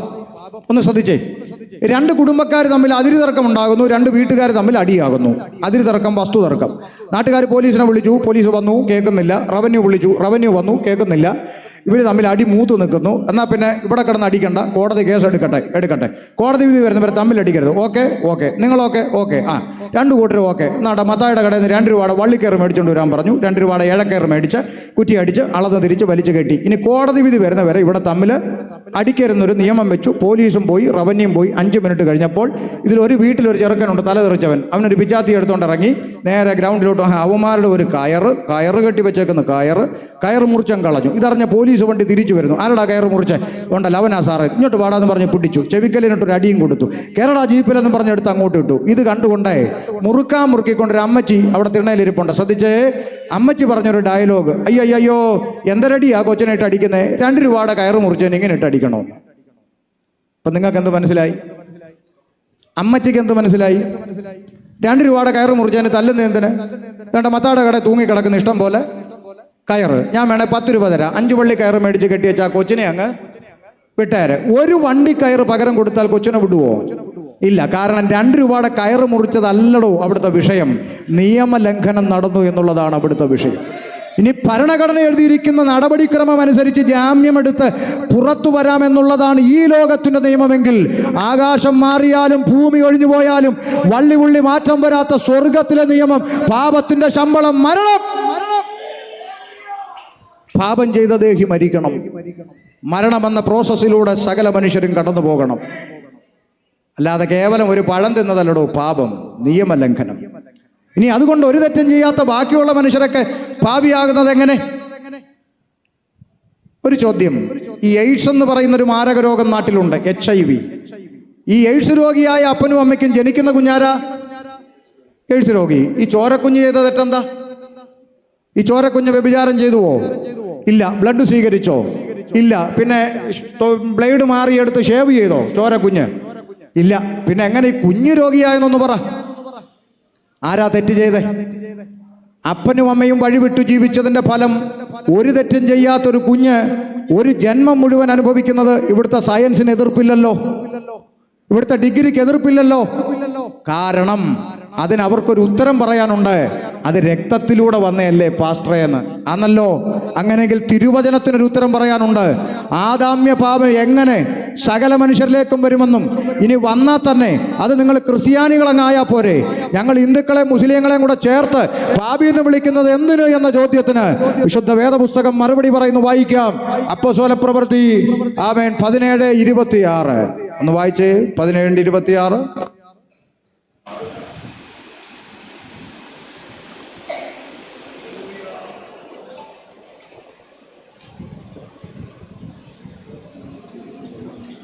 ഉറക്കെ വായിച്ചു കൊടുത്താട്ടെ. 17:26. ആ മൈക്കിൽ കൂടെ വായിച്ചാട്ടെ. മൈക്കിൽ കൂടെ. ഭൂതലത്തിലെങ്ങും കുടിയിരിപ്പാൻ ദൈവം ഒരുത്തനിൽ നിന്ന് മനുഷ്യജാതി ഒക്കെയും ഉളവാക്കി. അങ്ങനെ തന്നെയാണോ എന്ന് എല്ലാവരും നോക്കിക്കോണേ. ഇനി പെന്തിക്കോസുകാർ പ്രത്യേകം എന്തെങ്കിലും എഴുതിക്കൊണ്ട് വന്നതൊന്നും പറഞ്ഞേക്കരുത്. ഭൂതലത്തിലെങ്ങും കുടിയിരിപ്പാൻ അവൻ ഒരുത്തനിൽ നിന്ന് മനുഷ്യജാതിയൊക്കെയും ഉളവാക്കി. ഇവിടെ രണ്ട് പദമുണ്ട്. ഒന്ന് അവൻ, മറ്റൊന്ന് ഒരുത്തൻ. ആരാ ഈ അവൻ? ഭൂതലത്തിലെങ്ങും കുടിയിരിപ്പാൻ അവൻ അഥവാ ദൈവം. രണ്ട്, ഒരുത്തനിൽ നിന്ന് അഥവാ ആദമിൽ നിന്ന്. ഹിന്ദുവിനെ സൃഷ്ടിച്ചെന്നല്ല, മുസൽമാനെ സൃഷ്ടിച്ചെന്നല്ല, ക്രിസ്ത്യാനിയെ സൃഷ്ടിച്ചെന്നല്ല, മനുഷ്യജാതിയെ സൃഷ്ടിച്ചു എന്നാണ് തിരുവെഴുത്ത് പറയുന്നത്. അങ്ങനെയെങ്കിൽ തണ്ണിത്തോട് കേട്ടോ, കാവിയുടുത്തവനെയും തൊപ്പിയിട്ടവനെയും കൊന്തയിട്ടവനെയും ചരട് കെട്ടിയവനെയും കുടുംബ കെട്ടിയവനെയും ഒറ്റ രക്തത്തിൽ നിന്ന് സൃഷ്ടിച്ച ഒറ്റ ദൈവത്തെയാണ് ഇന്ന് രാത്രി ഷമീർ അബ്ദുൽ സലാം പ്രസംഗിക്കുന്നത്. മനസ്സിലാകുന്നുണ്ടോ? ഭൂതലത്തിലെങ്ങും കുടിയിരിപ്പാൻ ദൈവം. അപ്പൊ ദൈവം എന്ന് പറഞ്ഞാൽ ഏതെങ്കിലും ഒരു പഞ്ചായത്തിൽ ഒതുങ്ങുന്ന പുള്ളി അല്ല, ഏതെങ്കിലും ഒരു വില്ലേജിന്റെ അകത്ത് ഒതുങ്ങുന്നവൻ അല്ല, ഏതെങ്കിലും ഒരു ജില്ലക്കകത്ത് ഒതുങ്ങുന്നവൻ അല്ല. ദൈവം എന്ന് പറഞ്ഞാൽ ഏതെങ്കിലും ഒരു പഞ്ചായത്തിൽ പോയിരുന്നു, ഞാൻ ഇനി കുറച്ച് കാലം ഇവിടെ ഉണ്ടാവും, നിങ്ങളെല്ലാം ഇങ്ങോട്ട് പോരെ എന്ന് പറയുന്ന പുള്ളി അല്ല. ദൈവം ഭൂതലത്തിലെങ്ങും കുടിയിരിക്കുന്നവൻ. സ്തോത്രം. ഭൂതലത്തിലെങ്ങും കുടിയിരിക്കുന്നവൻ. അപ്പൊ ചോദിക്കും, പാസ്റ്ററെ എവിടാ ദൈവം കുടിയിരിക്കുന്നത്? വാക്യം 24 വായിച്ചോട്ടെ. 24. ലോകവും അതിലുള്ളതൊക്കെയും ഉണ്ടാക്കിയ ദൈവം സ്വർഗത്തിനും ഭൂമിക്കും നാഥനാകൊണ്ട് കൈപ്പണിയായ ക്ഷേത്രങ്ങളിൽ വാസം ചെയ്യുന്നില്ല. കണ്ടോ, ലോകവും അതിൽ കാണുന്ന സകലത്തെയും ഉണ്ടാക്കിയ ദൈവം സ്വർഗത്തിനും ഭൂമിക്കും നാഥനാകൊണ്ട് മനുഷ്യന്റെ കൈപ്പണിയായ കെട്ടിടങ്ങളിലൊന്നും ദൈവം വസിക്കുന്നില്ല. മനസ്സിലാകുന്നുണ്ടോ? എടാ, മേപ്പോട്ട് വലിക്കുന്ന ശ്വാസം കീപ്പോട്ട് വിടാൻ പറ്റാതെ പോയാൽ വാഴപ്പിണ്ടി പോലെ കിടക്കുന്ന ഈ പേട്ട് മനുഷ്യൻ്റെ കൽപ്പനകൾക്കനുസരിച്ച് ഇരിക്കാനും കിടക്കാനും നടക്കാനും എഴുന്നേക്കാനും അടയ്ക്കാനും തുറക്കാനും നിന്റെ കീഴെ പണിയെടുക്കുന്ന ബംഗാളി അല്ല ദൈവം. നിന്റെ കീഴെ പണിയെടുക്കുന്ന ബംഗാളിയോട് പറഞ്ഞാൽ അവൻ ചിലപ്പോൾ കേൾക്കും, ശരി സേട്ടാ, അങ്ങനെ ചെയ്യാം സേട്ടാ എന്ന് പറയും. അതുപോലെ അനുസരിക്കുന്നവനല്ല ദൈവം. മേപ്പോട്ട് വലിക്കുന്ന ശ്വാസം കീപ്പോട്ട് വിടാൻ പറ്റാതെ പോയാൽ എത്ര തണ്ടും തടിയും മസിലും ഒക്കെ പെരുപ്പിച്ച് നടക്കുന്നവനാണെങ്കിലും മേപ്പോട്ട് വലിക്കുന്ന ശ്വാസം കീപ്പോട്ട് വിടാൻ പറ്റാതെ പോയാൽ ആമേൻ ഏതവനുമില്ല തിരുവനന്തപുരത്ത് പുലേനാർ കോട്ടയിൽ പോയി കിടന്ന് വലിക്കും. എടാ, എത്ര കിലോ ഇറച്ചി ഉണ്ടെങ്കിലും വലിക്കും. അതുകൊണ്ട് മനസ്സിലാക്കിക്കോണം, ചില അണ്ണന്മാരുടെ ചിന്ത ഇച്ചിരി തിന്ന് കുടിച്ചത് അടിച്ചു കൊഴുത്തല്ല ജിമ്മിലൊക്കെ അങ്ങോട്ട് പോയി അങ്ങനെ മസിലൊക്കെ അങ്ങോട്ടുണ്ടാക്കി അവിടെ ഇവിടെയൊക്കെ ഒന്ന് പെരുകി മുഴച്ച് സഞ്ചരിക്കുന്ന ഇറച്ചിക്കട പോലെ നടക്കുമ്പോൾ അവൻ്റെ ചിന്ത ആരും കയറി എന്ത് ചെയ്യാൻ, എടാ ആമേ മേപ്പോട്ട് വലിക്കുന്ന ശ്വാസം കീപ്പോട്ട് വിടാൻ പറ്റാതെ പോയാൽ നീ എത്ര കിലോ ഇറച്ചി ഉണ്ടെങ്കിലും റോഡേ കിടക്കും. അതുകൊണ്ട് മിനിമം മനുഷ്യനെ പേടിച്ചില്ലെങ്കിലും ദൈവത്തെ ഭയപ്പെട്ട് ജീവിച്ചോണം. മനസ്സിലാകുന്നുണ്ടോ? അപ്പോ മനുഷ്യൻ നിർമ്മിച്ച ഒരു കെട്ടിടങ്ങളിലും ആരും വസിക്കുന്നില്ല, ദൈവം വസിക്കുന്നില്ലടോ. ആമേ, മനസ്സിലാകുന്നുണ്ടോ? ഇനിയും മനസ്സിലാകാത്തവർക്ക് വേണമെങ്കിൽ ഒരു ചെറിയ കഥ പറയാം. 2018 പ്രളയം വന്നോ? വേഗം പറ. വന്നു. പാരമ്പര്യം പറയുന്ന ക്രിസ്ത്യാനിയുടെ വീട്ടിലിരിക്കുന്ന യേശുവും ഗീവർഗീസും ഉൾപ്പെടെ ഒഴുകിപ്പോയോ? പറ. ഉള്ളതാണെങ്കിൽ പറഞ്ഞാൽ മതി. ഉള്ളത് പോയോ? പോയി. ചാക്കോച്ചൻ വെളിയിലോട്ടിറങ്ങി നോക്കിയപ്പോൾ യേശു തെക്കോട്ടും വർഗീസ് വടക്കോട്ടും ഒഴുകുന്നു. പെട്ടെന്ന് പുള്ളി മേപ്പോട്ട് നോക്കിയപ്പോൾ രക്ഷിക്കാൻ ആര് വരുന്നു? ഹെലികോപ്റ്റർ. പുള്ളി ഉടനെ നിലവിളിച്ചു, ഹെലികോപ്റ്റർ ഒന്ന് വേഗം വന്ന് വർഗീസിനെ രക്ഷിക്കുന്നതാണോ എന്നെ രക്ഷിക്കുന്നതാണോ? സത്യമേ പറയാവൂ, പറ. എന്നെ രക്ഷിക്കണമെന്നല്ലേ വിളിച്ചേ? ഹെലികോപ്റ്റർ താഴെ വന്ന് ചാക്കോച്ചനെ തൂക്കിയെടുത്ത് ദുരിതാശ്വാസ ക്യാമ്പിൽ കൊണ്ടുപോയി രക്ഷിച്ചു, ഉള്ളതല്ലേ? 2 ആഴ്ച കഴിഞ്ഞ് വെള്ളമൊക്കെ ഇറങ്ങിയപ്പോൾ ചാക്കോച്ചൻ തിരിച്ച് വീട്ടിൽ വന്ന് നോക്കിയപ്പോൾ ഒഴുകിപ്പോയ വർഗീസ് അവിടെ ചെളി പിടിച്ച് കിടക്കുന്നു. പുള്ളി ഓടിച്ചെന്നതിനെ തുടച്ചെടുത്ത് ഷോക്കേഴ്സിൽ കൊണ്ട് വെച്ചേച്ച് അതിനോട് പറയുക എന്നെ രക്ഷിക്കണേ എന്ന്. ഇവൻ എന്ന് നേരം വെളുക്കും? നിങ്ങൾ പറ. ഇതുപോലും തിരിച്ചറിയാനുള്ള ബോധം 100% സാക്ഷരത പ്രാപിച്ച കേരളത്തിലെ മനുഷ്യൻ്റെ തലയ്ക്കകത്തില്ലെന്നും മനസ്സിലാക്കിക്കോണം. അതുകൊണ്ട് ആ വേദപുസ്തകം പറയുന്നത്, എടാ ആമേൻ, ലോകവും അതിൽ കാണുന്ന സകലത്തെയും ഉണ്ടാക്കിയ ദൈവമാണ് സൃഷ്ടാവ് എന്ന് പറഞ്ഞാൽ മൂക്കിൽ ശ്വാസമുള്ള നീ ഉണ്ടാക്കിയതല്ല, നിന്നെ ഉൾപ്പെടെ ഉണ്ടാക്കിയവനാണ് ദൈവം. ഇനി ഒന്നുകൂടെ മനസ്സിലാക്കണമെങ്കിൽ കൊച്ചു കുഞ്ഞിന് മനസ്സിലാകുന്ന ഒരു ചോദ്യം ചോദിക്കാം. കുഞ്ഞുങ്ങൾ ഫ്രണ്ടിൽ ഇരിപ്പുണ്ട്. പറ മക്കളെ, മനുഷ്യനെ സൃഷ്ടിച്ചതാരാ? ഉറക്കെ പറ മക്കളെ. ദൈവം. കുഞ്ഞുങ്ങൾ പറഞ്ഞു, അവർക്കറിയാം മനുഷ്യനെ സൃഷ്ടിച്ച ആരാ? ദൈവം. ഇന്ന് ദൈവത്തെ സൃഷ്ടിക്കുന്ന ആരാ? മനുഷ്യൻ. കണ്ടോ, കൊച്ചുങ്ങൾക്ക് വരെ മനസ്സിലായി. ഈ കുഞ്ഞുങ്ങൾക്കുള്ള ബോധം പോലും ഇവിടുത്തെ മനുഷ്യനെന്ന് പറയുന്ന മനുഷ്യന്മാർക്കില്ല. ഇന്ന് ദൈവത്തെ സൃഷ്ടിക്കുന്ന ആരാ? മനുഷ്യൻ. എങ്ങനെ വേണം? ഇരിക്കുന്ന വേണം, നടക്കുന്ന വേണം, കിടക്കുന്ന വേണം, ബ്ലാക്ക് ആൻഡ് വൈറ്റ് വേണോ, കളർ വേണോ, ലിപ്സ്റ്റിക് ഇട്ട വേണോ, ഇടാത്ത വേണം? ആരുണ്ടാക്കി തരും? ഈ മൂക്കി ശ്വാസമുള്ള പേട്ട് മനുഷ്യൻ. അതുകൊണ്ട് ആ വേദപുസ്തകം പറയുന്നത് മനുഷ്യനിർമ്മിതമായതല്ല. ഇന്ന് രാത്രി നിന്റെ കണ്ണു തുറക്കണം. ഈ ലോകവും ഇതിൽ കാണുന്ന സകലത്തെയും ഉണ്ടാക്കിയ, എന്നെയും നിന്നെയും പ്രപഞ്ചത്തിൽ കാണുന്ന സകലത്തെയും ഉളവാക്കിയ മഹാദൈവം, ജീവനുള്ള ദൈവം, സ്വർഗത്തിനും ഭൂമിക്കും നാഥൻ, മനുഷ്യനിർമ്മിതമായ കെട്ടിടങ്ങളിലൊന്നും വാസം ചെയ്യുന്നില്ല. അതുകൊണ്ടാ പ്രളയം വന്ന പെന്തിക്കോസുകാരൻ്റെ ചർച്ചിലും വെള്ളം കയറും, അവൻ്റെ തമ്പേറും ഒഴുകിപ്പോകും. അപ്പം ഞങ്ങളാരും വെളിയിലിറങ്ങിയെന്ന് എന്നാലും എൻ്റെ ശിവനീഗതി വന്നല്ലോ എന്നൊന്നും നിലവിളിക്കത്തില്ല. കാര്യം എന്താ? ആരാധന കഴിഞ്ഞ് ഇറങ്ങിപ്പോകുമ്പോൾ യേശുവെ സൂക്ഷിച്ചിരുന്നോണേ, കള്ളന്മാരൊന്നും എടുക്കല്ലേ, ദൂതന്മാർ കാവൽ ചെയ്തോണേ, അടുത്ത ഞായറാഴ്ച കാണാമെന്ന് പറഞ്ഞ് പൂട്ടിയച്ചല്ല പോകുന്നത്. പിന്നെന്താ? ആരാധന കഴിഞ്ഞിറങ്ങിപ്പോകുമ്പോൾ ആമേൻ, ദൈവ കുഞ്ഞുങ്ങൾ എങ്ങനെയാ പോകുന്നു എന്ന് ചോദിച്ചാൽ 2 3 പേർ എൻ്റെ നാമത്തിൽ കൂടി വരുമ്പോൾ അവരുടെ മധ്യേ ഞാൻ ഉണ്ടെന്ന് പറഞ്ഞ ദൈവ സാന്നിധ്യം ആരാധനയുടെ നടുവിൽ ഇറങ്ങി വരികയും, ആരാധന കഴിഞ്ഞ് ദൈവജനം ഇറങ്ങിപ്പോകുമ്പോൾ എൻ്റെ ഇന്നെൻ്റെ ഹൃദയമാകുന്ന ദേവാലയത്തിൽ, ഹൃദയമാകുന്ന മന്ദിരത്തിലാണ് ദൈവം വസിക്കുന്നത് എന്ന് തിരുവെഴുത്തിൽ വ്യക്തമായി രേഖപ്പെടുത്തിയിരിക്കുന്നു. അപ്പൊ ദൈവം വസിക്കാൻ ആശിക്കുന്ന മന്ദിരം നിന്റെ ഹൃദയമാണ്. അതുകൊണ്ട് ഇന്ന് രാത്രി സുവിശേഷ യോഗത്തിൽ തുറക്കപ്പെടേണ്ടത് ആമേൻ നിന്റെ ഹൃദയമാണ്. സ്വർഗത്തിലെ ദൈവത്തിന് വസിക്കുവാൻ, ഇന്ന് രാത്രി യേശുവിന് പ്രവേശിക്കുവാൻ, ഇന്ന് രാത്രി ഹൃദയത്തിന്റെ വാതിൽ തുറന്നു കൊടുക്കാൻ തയ്യാറാണെങ്കിൽ ഇന്ന് രാത്രി നിന്റെ പേര് ജീവന്റെ പുസ്തകത്തിൽ എഴുതപ്പെടാനിടയാകും. ഇതാ സുവിശേഷം. Price the Lord. അതുകൊണ്ട് മനസ്സിലാക്കിക്കോണം, പാപം അകത്ത് കയറി, ഏകനാൽ പാപവും പാപത്താൽ മരണവും ലോകത്തിൽ പ്രവേശിച്ചു. എങ്ങനെ? ആദാമ്യ രക്തത്താൽ. ഒരൊറ്റ രക്തം. കാവി ഉടുത്തവനും തൊപ്പിയിട്ടവനും കൊന്തയിട്ടവനും ഒറ്റ രക്തമെന്ന് ഇതുപോലെ ഒരു ഉച്ചഭാഷയിലൂടെ പ്രസംഗിക്കാൻ തൻ്റെ ഇടമുള്ള ഒരൊറ്റ സംഘടന ഇന്ന് കേരളത്തിലുണ്ടോ? ഞങ്ങൾക്ക് തൻ്റെ ഇടത്തോടെ പറയാൻ പറ്റും. സ്തോത്രം അല്ലേ? ഇനി തെളിയിക്കണോ? നാളെ രാവിലെ 4 ബോട്ടിലെടുക്കുക, 4 മൃഗങ്ങളുടെ രക്തം, ആട്, ആന, പോത്ത്, പശു, തണ്ണിത്തോട് ലാബിൽ കൊണ്ട് കൊടുക്കുക. 10 മിനിറ്റ് മിടുക്കി പെമ്പിള്ളേർ സ്റ്റിക്കർ ഒട്ടിച്ച് വെളിയിലോട്ട് വെച്ച് തരും. ഇത് ആട്, ഇത് ആന, ഇത് പോത്ത്, ഇത് പശു. കണ്ടുപിടിക്കാനുള്ള സംവിധാനം ലാബിലുണ്ട്. വീണ്ടും 4 ബോട്ടിലെടുക്കണം. ഒന്നിൽ ഇവിടെ ഏതെങ്കിലും ഒരു അമ്പലത്തിലെ പൂജാരിയുടെ രക്തം, മറ്റൊന്നിൽ അടുത്ത കത്തോലിക്ക പള്ളിയിൽ അച്ഛൻ്റെ രക്തം, ഇനിയൊന്നിൽ ഇവിടുത്തെ ജമാഅത്ത് പള്ളിയിലെ മുസ്ലിയാരുടെ രക്തം, ഇനിയൊന്നിൽ ഞങ്ങളുടെ ഉപദേശിയുടെ രക്തം. കൊടുക്കുക, ലാബിൽ കൊടുക്കുക. ഏതെങ്കിലും പിള്ളേർ സ്റ്റിക്കർ ഒട്ടിച്ച് തരുമോ? മാറിപ്പോവല്ലേ? മൂലയിൽ ഇരിക്കുന്ന മുസ്ലിയാർ, അറ്റത്തിരിക്കുന്ന പൂജാരി, മേപ്പോട്ട് വെച്ചിട്ടുണ്ട് പള്ളിയിൽ അച്ഛൻ. തരുവോ? ചിലപ്പോൾ ABCD ഗ്രൂപ്പൊക്കെ തിരിച്ചെന്നിരിക്കും. അതവിടെ ഇരിക്കട്ടെ. പിള്ളേർ ഇറങ്ങി വന്നിട്ട് പറയുന്നത് മനുഷ്യന്റെ സമയം മെനക്കെടുത്തരുത്, ഇതെല്ലാം മനുഷ്യന്റെ രക്തം അല്ലയോ? ഒരൊറ്റ രക്തത്തിന്റെ ഉടമ. കാവി ഉടുത്തവനും തൊപ്പിയിട്ടവനും കൊന്തയിട്ടവനും ചരട് കെട്ടിയവനും കുടുംബ കെട്ടിയവനും ഒറ്റ രക്തം. ഒരു രക്തം. സഹോദരങ്ങൾ അല്ലേ? പിന്നെ എന്തിനാണോ ഈ മനുഷ്യന്മാർ തമ്മിലടിക്കുന്നത്? ഒന്ന് ചിന്തിച്ചു നോക്കിയിട്ടുണ്ടോ എപ്പോഴെങ്കിലും? എന്തിനാ തമ്മിലടിക്കുന്നത്? ഈ രക്തം കൊടുക്കുമ്പോൾ തമ്മിലടി ഉണ്ടോ? കിഡ്നി കൊടുക്കുമ്പോൾ ഉണ്ടോ? കത്തോലിക്ക ചെറുപ്പക്കാരൻ കൊന്തയും കുരിശും കഴുത്തിലിട്ട് ബൈക്കിൽ പാഞ്ഞു പോയി. ടിപ്പറിന്റെ അടിയിലോട്ട് ചെന്ന് കയറി, തല പൊട്ടി മെഡിക്കൽ കോളേജിൽ കൊണ്ടുചെന്നു. ഡോക്ടർ പറഞ്ഞു, ഇപ്പോൾ ഒരു കുപ്പി ബ്ലഡ് അടച്ചാൽ കൊച്ചിനെ രക്ഷിക്കാം.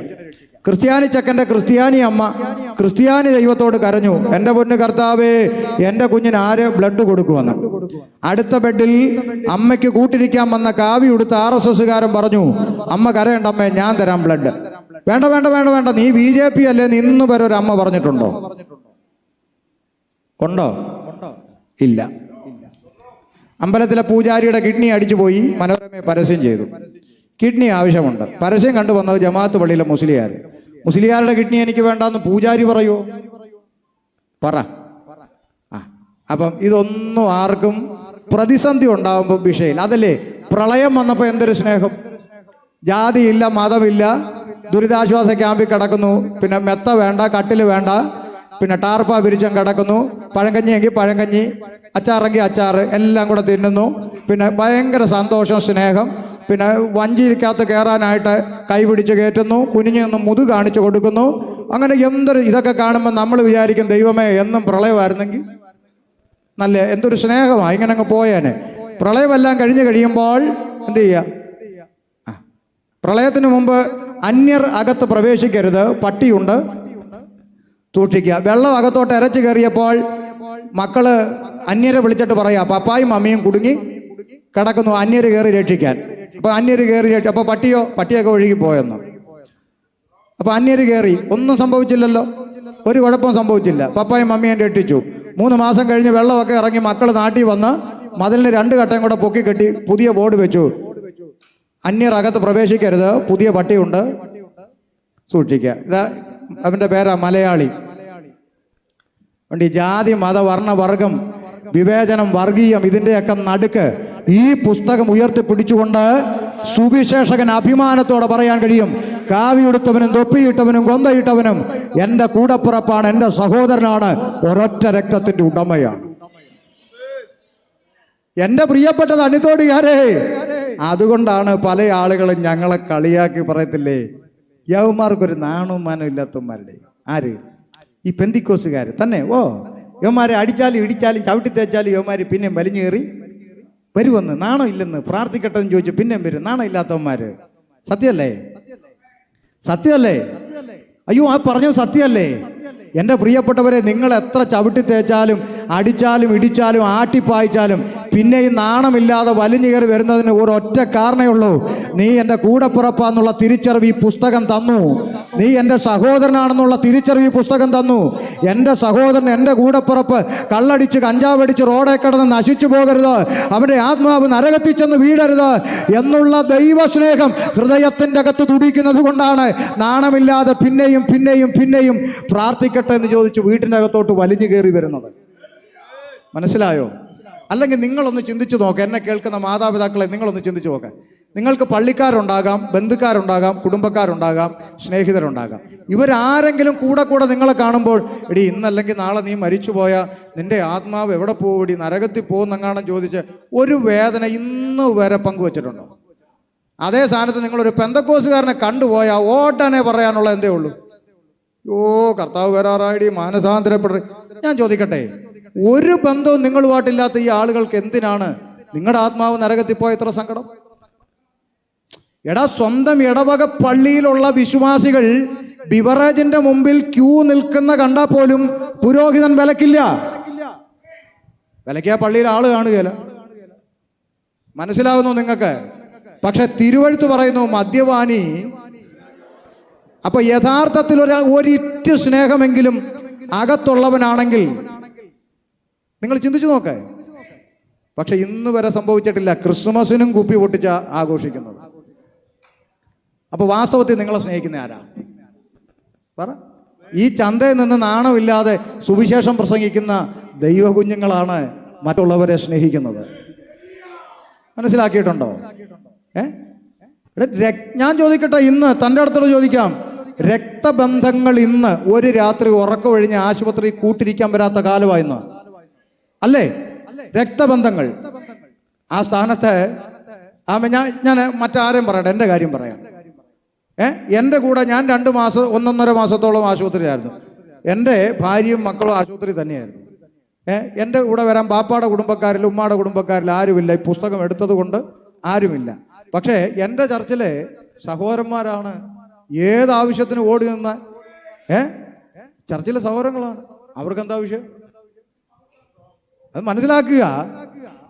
ഒരു ബന്ധവും ഇല്ലാത്ത ഒരുത്തൻ്റെ വീട്ടിൽ ഒരു പ്രശ്നമുണ്ട് എന്നറിഞ്ഞാൽ ഉടനെ ഉപദേശിമാർ രണ്ടെണ്ണത്തെ പിടിച്ച് അവിടെ പോകും. ഉറക്കം വിഴിഞ്ഞിരുന്ന് ഉപവസിച്ച് പ്രാർത്ഥിക്കാൻ. ആർക്കാ ഇല്ല, അപ്പുറത്തെ ചാക്കോച്ചന് ക്യാൻസറാന്ന്, നമുക്കൊന്ന് പോയി ഇവർക്കെന്താ ഈ വിഷയം? എന്താ വിഷയം? ഇന്ന് വരെ നിന്റെ കൂടപ്പിറപ്പുകൾക്കോ നിന്റെ കൂടെ ഒരുമിച്ച് വള്ളി പോകുന്നവർക്കോ ഇല്ലാത്തൊരു വേദന, ഒരു ബന്ധമില്ലാത്ത ഈ ആളുകൾക്ക്, ഈ തെരുവിൽ നിന്ന് സുവിശേഷം പറയുന്നവർക്ക് ഉണ്ടാകേണ്ടത് എന്താ? ഈ പുസ്തകം തന്ന തിരിച്ചറിവ്. ഈ പണം മുടക്കി ഈ യോഗം ഇവിടെ നടത്തുന്നതിൻ്റെ ഉദ്ദേശം എന്താ? ഇതിൻ്റെ പിന്നെ ബാധ്യത വരുമോ കടമാകുമോ എന്താണെന്നൊന്നും അറിയത്തില്ല. എന്നാലും അടുത്ത വർഷവും കർത്താവ് വന്നില്ലെങ്കിൽ നടക്കണമെന്ന് ഉദ്ദേശിക്കുന്നത് എന്താ? ഈ ദേശത്ത് ഒരു വ്യക്തി പോലും നരകത്തിൽ പോകരുത്, നശിച്ചു പോകരുത്. ഈ ദൈവസ്നേഹമാണ്. മനസ്സിലാകുന്നു? ഇപ്പോൾ ആദാമ്യ പാപം ഒരൊറ്റ രക്തത്തിൽ പിറന്ന മനുഷ്യരായതുകൊണ്ട് ഏകനാൽ പാപവും പാപത്താൽ മരണവും ലോകത്തിലേക്ക് പ്രവേശിച്ചു. ഞാൻ ഒന്നാം ഭാഗം വേഗത്തിലങ്ങ് നിർത്തി അടുത്ത ചിന്തയിലേക്ക് വരാം. അങ്ങനെ മനുഷ്യൻ പാപിയായി, സകല മനുഷ്യരും പാപത്തിലേക്ക് വീണുപോയി. പാപത്തിൽ വീണുപോയ മനുഷ്യന്റെ മുമ്പിൽ ദൈവം മുന്നോട്ട് വെച്ച പദ്ധതികൾ ബൈബിൾ വീട്ടിൽ പോയി വായിക്കണം. ഒന്നാമത്തെ പദ്ധതി, ദൈവം മനുഷ്യന് പ്രമാണം കൊടുക്കുകയാണ്. ന്യായപ്രമാണം മോശ മുഖാന്തരം. എന്തിനാ? തെറ്റെന്ത് ശരിയെന്തെന്ന് മനുഷ്യൻ തിരിച്ചറിയണമെങ്കിൽ അവൻ്റെ മുമ്പിൽ ഒരു നിയമം വേണം. ഇന്ന് ഈ മീറ്റിംഗ് കഴിഞ്ഞ് കാറെടുത്ത് സ്റ്റാർട്ട് ചെയ്യുമ്പോൾ ആദ്യം സീറ്റ് ബെൽറ്റ് ഇടാൻ കാരണം ഇവിടെ ഒരു നിയമം ഉണ്ടെന്നുള്ള തിരിച്ചറിവാണ്. തലയിൽ ഹെൽമെറ്റ് എടുത്ത് വെക്കാൻ കാരണം ഒരു നിയമമുണ്ടെന്നുള്ള തിരിച്ചറിവാണ്. ഇതില്ലാത്ത കാലത്ത് ആരും ഹെൽമെറ്റ് വെക്കാതെ ഓടിച്ചവരാ. പക്ഷേ അന്ന് നിയമമില്ലായിരുന്നു. അബ്രഹാമിൻ്റെ കാലത്ത് ഇതെൻ്റെ ഭാര്യയല്ല, ഇതെൻ്റെ പെങ്ങളാണെന്ന് പറഞ്ഞ് അബ്രഹാമിൻ്റെ കാലത്ത് ഒരു നിയമമില്ലാതിരിക്കുമ്പോൾ മോശയുടെ കാലഘട്ടത്തിൽ നിയമം കൊടുത്തു, കള്ളം പറയരുത്. അങ്ങനെ മോശ മുഖാന്തരം പ്രമാണം കൊടുത്തു. എന്തിന്? തെറ്റും ശരിയും തിരിച്ചറിയാൻ നിയമം വേണം. ആ ന്യായപ്രമാണ നിയമം മനുഷ്യൻ്റെ മുമ്പിൽ കൊടുത്തിട്ടും പ്രമാണം കയ്യിൽ വെച്ചുകൊണ്ട് മനുഷ്യൻ പിന്നെയും പാപത്തിലേക്ക് പോകുന്ന ചിത്രമാണ് പഴയ നിയമങ്ങളിൽ കാണാൻ സാധിക്കുന്നത്. എന്ന് പറഞ്ഞാൽ നമ്മുടെ നാട്ടിലെ ചില ക്രിസ്ത്യാനികളെ പോലെ ഈ മറിയാമ്മ ഒരു ഫ്രിഡ്ജ് മേടിച്ചു. മറിയാമ്മയ്ക്ക് ഫ്രിഡ്ജ് മേടിച്ചപ്പം കമ്പനിക്കാരൊരു പുസ്തകം കൂടെ കൊടുത്തു. ഏത് പുസ്തകമാണ്? കാറ്റലോഗ്, ഉപയോഗിക്കേണ്ടുന്ന വിധം. വാച്ച് മേടിച്ചാലും മൊബൈൽ മേടിച്ചാലും എല്ലാം കിട്ടും ഈ ബുക്ക്. ഇപ്പം മെഡിക്കൽ സ്റ്റോറിൽ നിന്ന് 10 രൂപയുടെ എലിവിഷം മേടിച്ചാൽ അതിനകത്തും ചുരുട്ടി മടക്കി വെച്ചേക്ക് ഒരു പേപ്പർ, ഉപയോഗിക്കേണ്ടുന്ന വിധം. പിള്ളേരുടെ അടുത്ത് വെക്കരുത്, ഭക്ഷണത്തിൻ്റെ അടുത്ത് വെക്കരുത്. ഇതാ മറിയാമ്മയ്ക്കും കിട്ടിയ പുസ്തകം. പുസ്തകം കൊണ്ടുവന്ന് മറിയാമ്മ ഫ്രിഡ്ജിൻ്റെ മേലെ വെച്ച് ഒരു കമ്പിളി തുണി എടുത്ത് അതിൻ്റെ മുകളിലങ്ങ് ഇട്ടു. 2-3 ദിവസം കഴിഞ്ഞ പുതിയ ഫ്രിഡ്ജല്ലേ, ഫ്രീസറിൽ ഐസ് കട്ട പിടിച്ച് നിറഞ്ഞു. മറിയാമ്മ അടുക്കളയിൽ പോയി ഒരു പിച്ചാത്തി എടുത്തുകൊണ്ട് ഐസ് കുത്തി ഇളക്കാൻ വരിക. അപ്പോൾ കൊച്ചുമോൻ അവിടെ നിൽപ്പുണ്ട്, കമ്പ്യൂട്ടർ. അവൻ ചോദിച്ചു, അമ്മാമ്മ എവിടെ പോകുന്നു? ഐസ് കുത്തി ഇളക്കട്ട, പുതിയ ഫ്രിഡ്ജ് നിറഞ്ഞിരിക്കുന്നു. എൻ്റെ പൊന്നമ്മാമേ, വല്ലപ്പോഴുമെങ്കിലും ആ പുസ്തകം എടുത്തൊന്ന് വായിക്കും. ഏത് പുസ്തകം? കമ്പനിക്കാർ തന്ന പുസ്തകം. എന്ത് ചെയ്യേ? അത് ഫ്രിഡ്ജിൻ്റെ തലയിൽ ഇരിപ്പുണ്ട്. വല്ലപ്പോഴും അതെടുത്തൊന്ന് വായിക്കുന്നു. എന്നാടാ അമ്മാമേ, കമ്പനിക്കാർ എഴുതി വെച്ചിട്ടുണ്ട് ഈ ഫ്രീസറിൻ്റെ അകത്ത് ഗ്യാസ് നിറച്ച ചെറിയ ചെറിയ കുഴലുകൾ ഉണ്ട്. അപ്പോൾ അതിനകത്ത് ഈ മുനയുള്ള കമ്പി പിന്നെ പിച്ചാത്തി ഒന്നും കൊണ്ട് കുത്തി ഇളക്കരുത്. അതിന് ഹോള് വീണാൽ ഗ്യാസ് ലീക്കാവും, പിന്നെ ഫ്രീസർ വർക്ക് ചെയ്യത്തില്ല. അപ്പോൾ അത് ഓഫ് ചെയ്തിട്ട് വേണം അത് അലിച്ച് കളയാന്നൊക്കെ വല്ലപ്പോഴും ആ പുസ്തകം എടുത്തൊന്ന് വായിക്കണമെന്ന്. ഉടനെ മറിയാമ്മ പറയാം, പിന്നെ പുസ്തകത്തിൽ അങ്ങനെ എന്തെല്ലാം എഴുതി വെക്കും. ഞാൻ ഇത് ഇന്നും ഇന്നലെ തുടങ്ങിയ കുത്തല്ല, ഞങ്ങളുടെ വലിയപ്പച്ചൻ്റെ കാലം തൊട്ട് ഈ കുത്താണ്, ഇങ്ങനെ കുത്തത്തുള്ളൂ. ഇങ്ങനെയാ നമ്മുടെ നാട്ടിൽ ക്രിസ്ത്യാനികൾ എന്ന് പറഞ്ഞാൽ. അവരുടെ വീട്ടിലും പുസ്തകം ഇരിപ്പുണ്ട്, എവിടെ? ഷോക്കേഴ്സിൽ പുസ്തകം ഇരിപ്പുണ്ട്. പക്ഷേ അതിൻ്റെ അകത്ത് കറണ്ട് ചാർജിൻ്റെ കോപ്പിയും കരമടച്ചതിൻ്റെ രസീതും തൊഴിലുറപ്പിൻ്റെ ചീട്ടും നോട്ടീസും ഒക്കെ വെച്ച് ചെമ്പരത്തിപ്പൂവും പറിച്ചിട്ട് ചന്ദനത്തിരിയും കത്തിച്ച് പുകച്ച് പുസ്തകം എടുത്ത് ഷോക്കേഴ്സിൽ വെച്ചേച്ച് റോഡേ കൂടെ ഓലക്കാലം പിടിച്ചൊരു നടപ്പാണ്. മനസ്സിൽ ഞാനില്ലാത്തതൊന്നും അല്ല പറയുന്നത്, ഞങ്ങളുടെ നാട്ടിൽ കാണുന്ന കാര്യം പറയുക. അപ്പോൾ ഈ പുസ്തകം നെഞ്ചോട് ചേർത്ത് പിടിച്ചോണ്ട് പോകുന്നവനെ കണ്ടാൽ ഇച്ചീച്ചി, ഓലക്കാലം പിടിച്ചോണ്ട് പോകുന്നത് അഭിമാനം. അപ്പോൾ ഇത് മാറ്റിയിട്ട് നിങ്ങൾ പുസ്തകം ഒന്ന് വായിക്കാനാണ് പറയുന്നത്. അത്രേ പറഞ്ഞുള്ളൂ. ഇനി എന്തിന് പുസ്തകം വായിക്കണമെന്നൊരു ചിന്ത അകത്തുണ്ടെങ്കിൽ പറഞ്ഞു തരാം. ഈ അടുത്ത കാലത്ത് ഒരു പുരോഹിതൻ പെന്തിക്കോസുകാരെ കളിയാക്കി പറഞ്ഞതാ, എന്നാലും എനിക്കിഷ്ടപ്പെട്ടു അദ്ദേഹം പറഞ്ഞു. അതുകൊണ്ട് ഞാൻ പറയുക. അദ്ദേഹം പറഞ്ഞു, പെന്തിക്കോസുകാർ എന്താ പറഞ്ഞാലും ഉടനെ എന്തെടുത്തോണ്ട് വരും? ബൈബിളിലുണ്ടോ? ഇവന്മാർക്ക് ഈ പുസ്തകം കൊടുത്തതേ ഞങ്ങളാണ്. ആര് പറഞ്ഞു? അച്ഛൻ പറയും. ചിരിക്കാനല്ല, അദ്ദേഹം പറഞ്ഞത് സത്യമാണ്. ഈ പുസ്തകം നമുക്ക് തന്നത് ഞങ്ങളുടെ സഭാപിതാക്കന്മാരെന്ന് അച്ഛൻ പറയുക. എന്നിട്ട് അദ്ദേഹം അതിൻ്റെ കാരണവും കൂടെ പറഞ്ഞു. കേട്ടോ, അദ്ദേഹം പറഞ്ഞു, 1-ാം നൂറ്റാണ്ട് കാലം മുതൽ, അപ്പോസ്തലന്മാരുടെ കാലം മുതൽ ജനത്തിൻ്റെ ഇടയിൽ ഒരു ആശയക്കുഴപ്പം വന്നു. എന്താ ആശയക്കുഴപ്പം?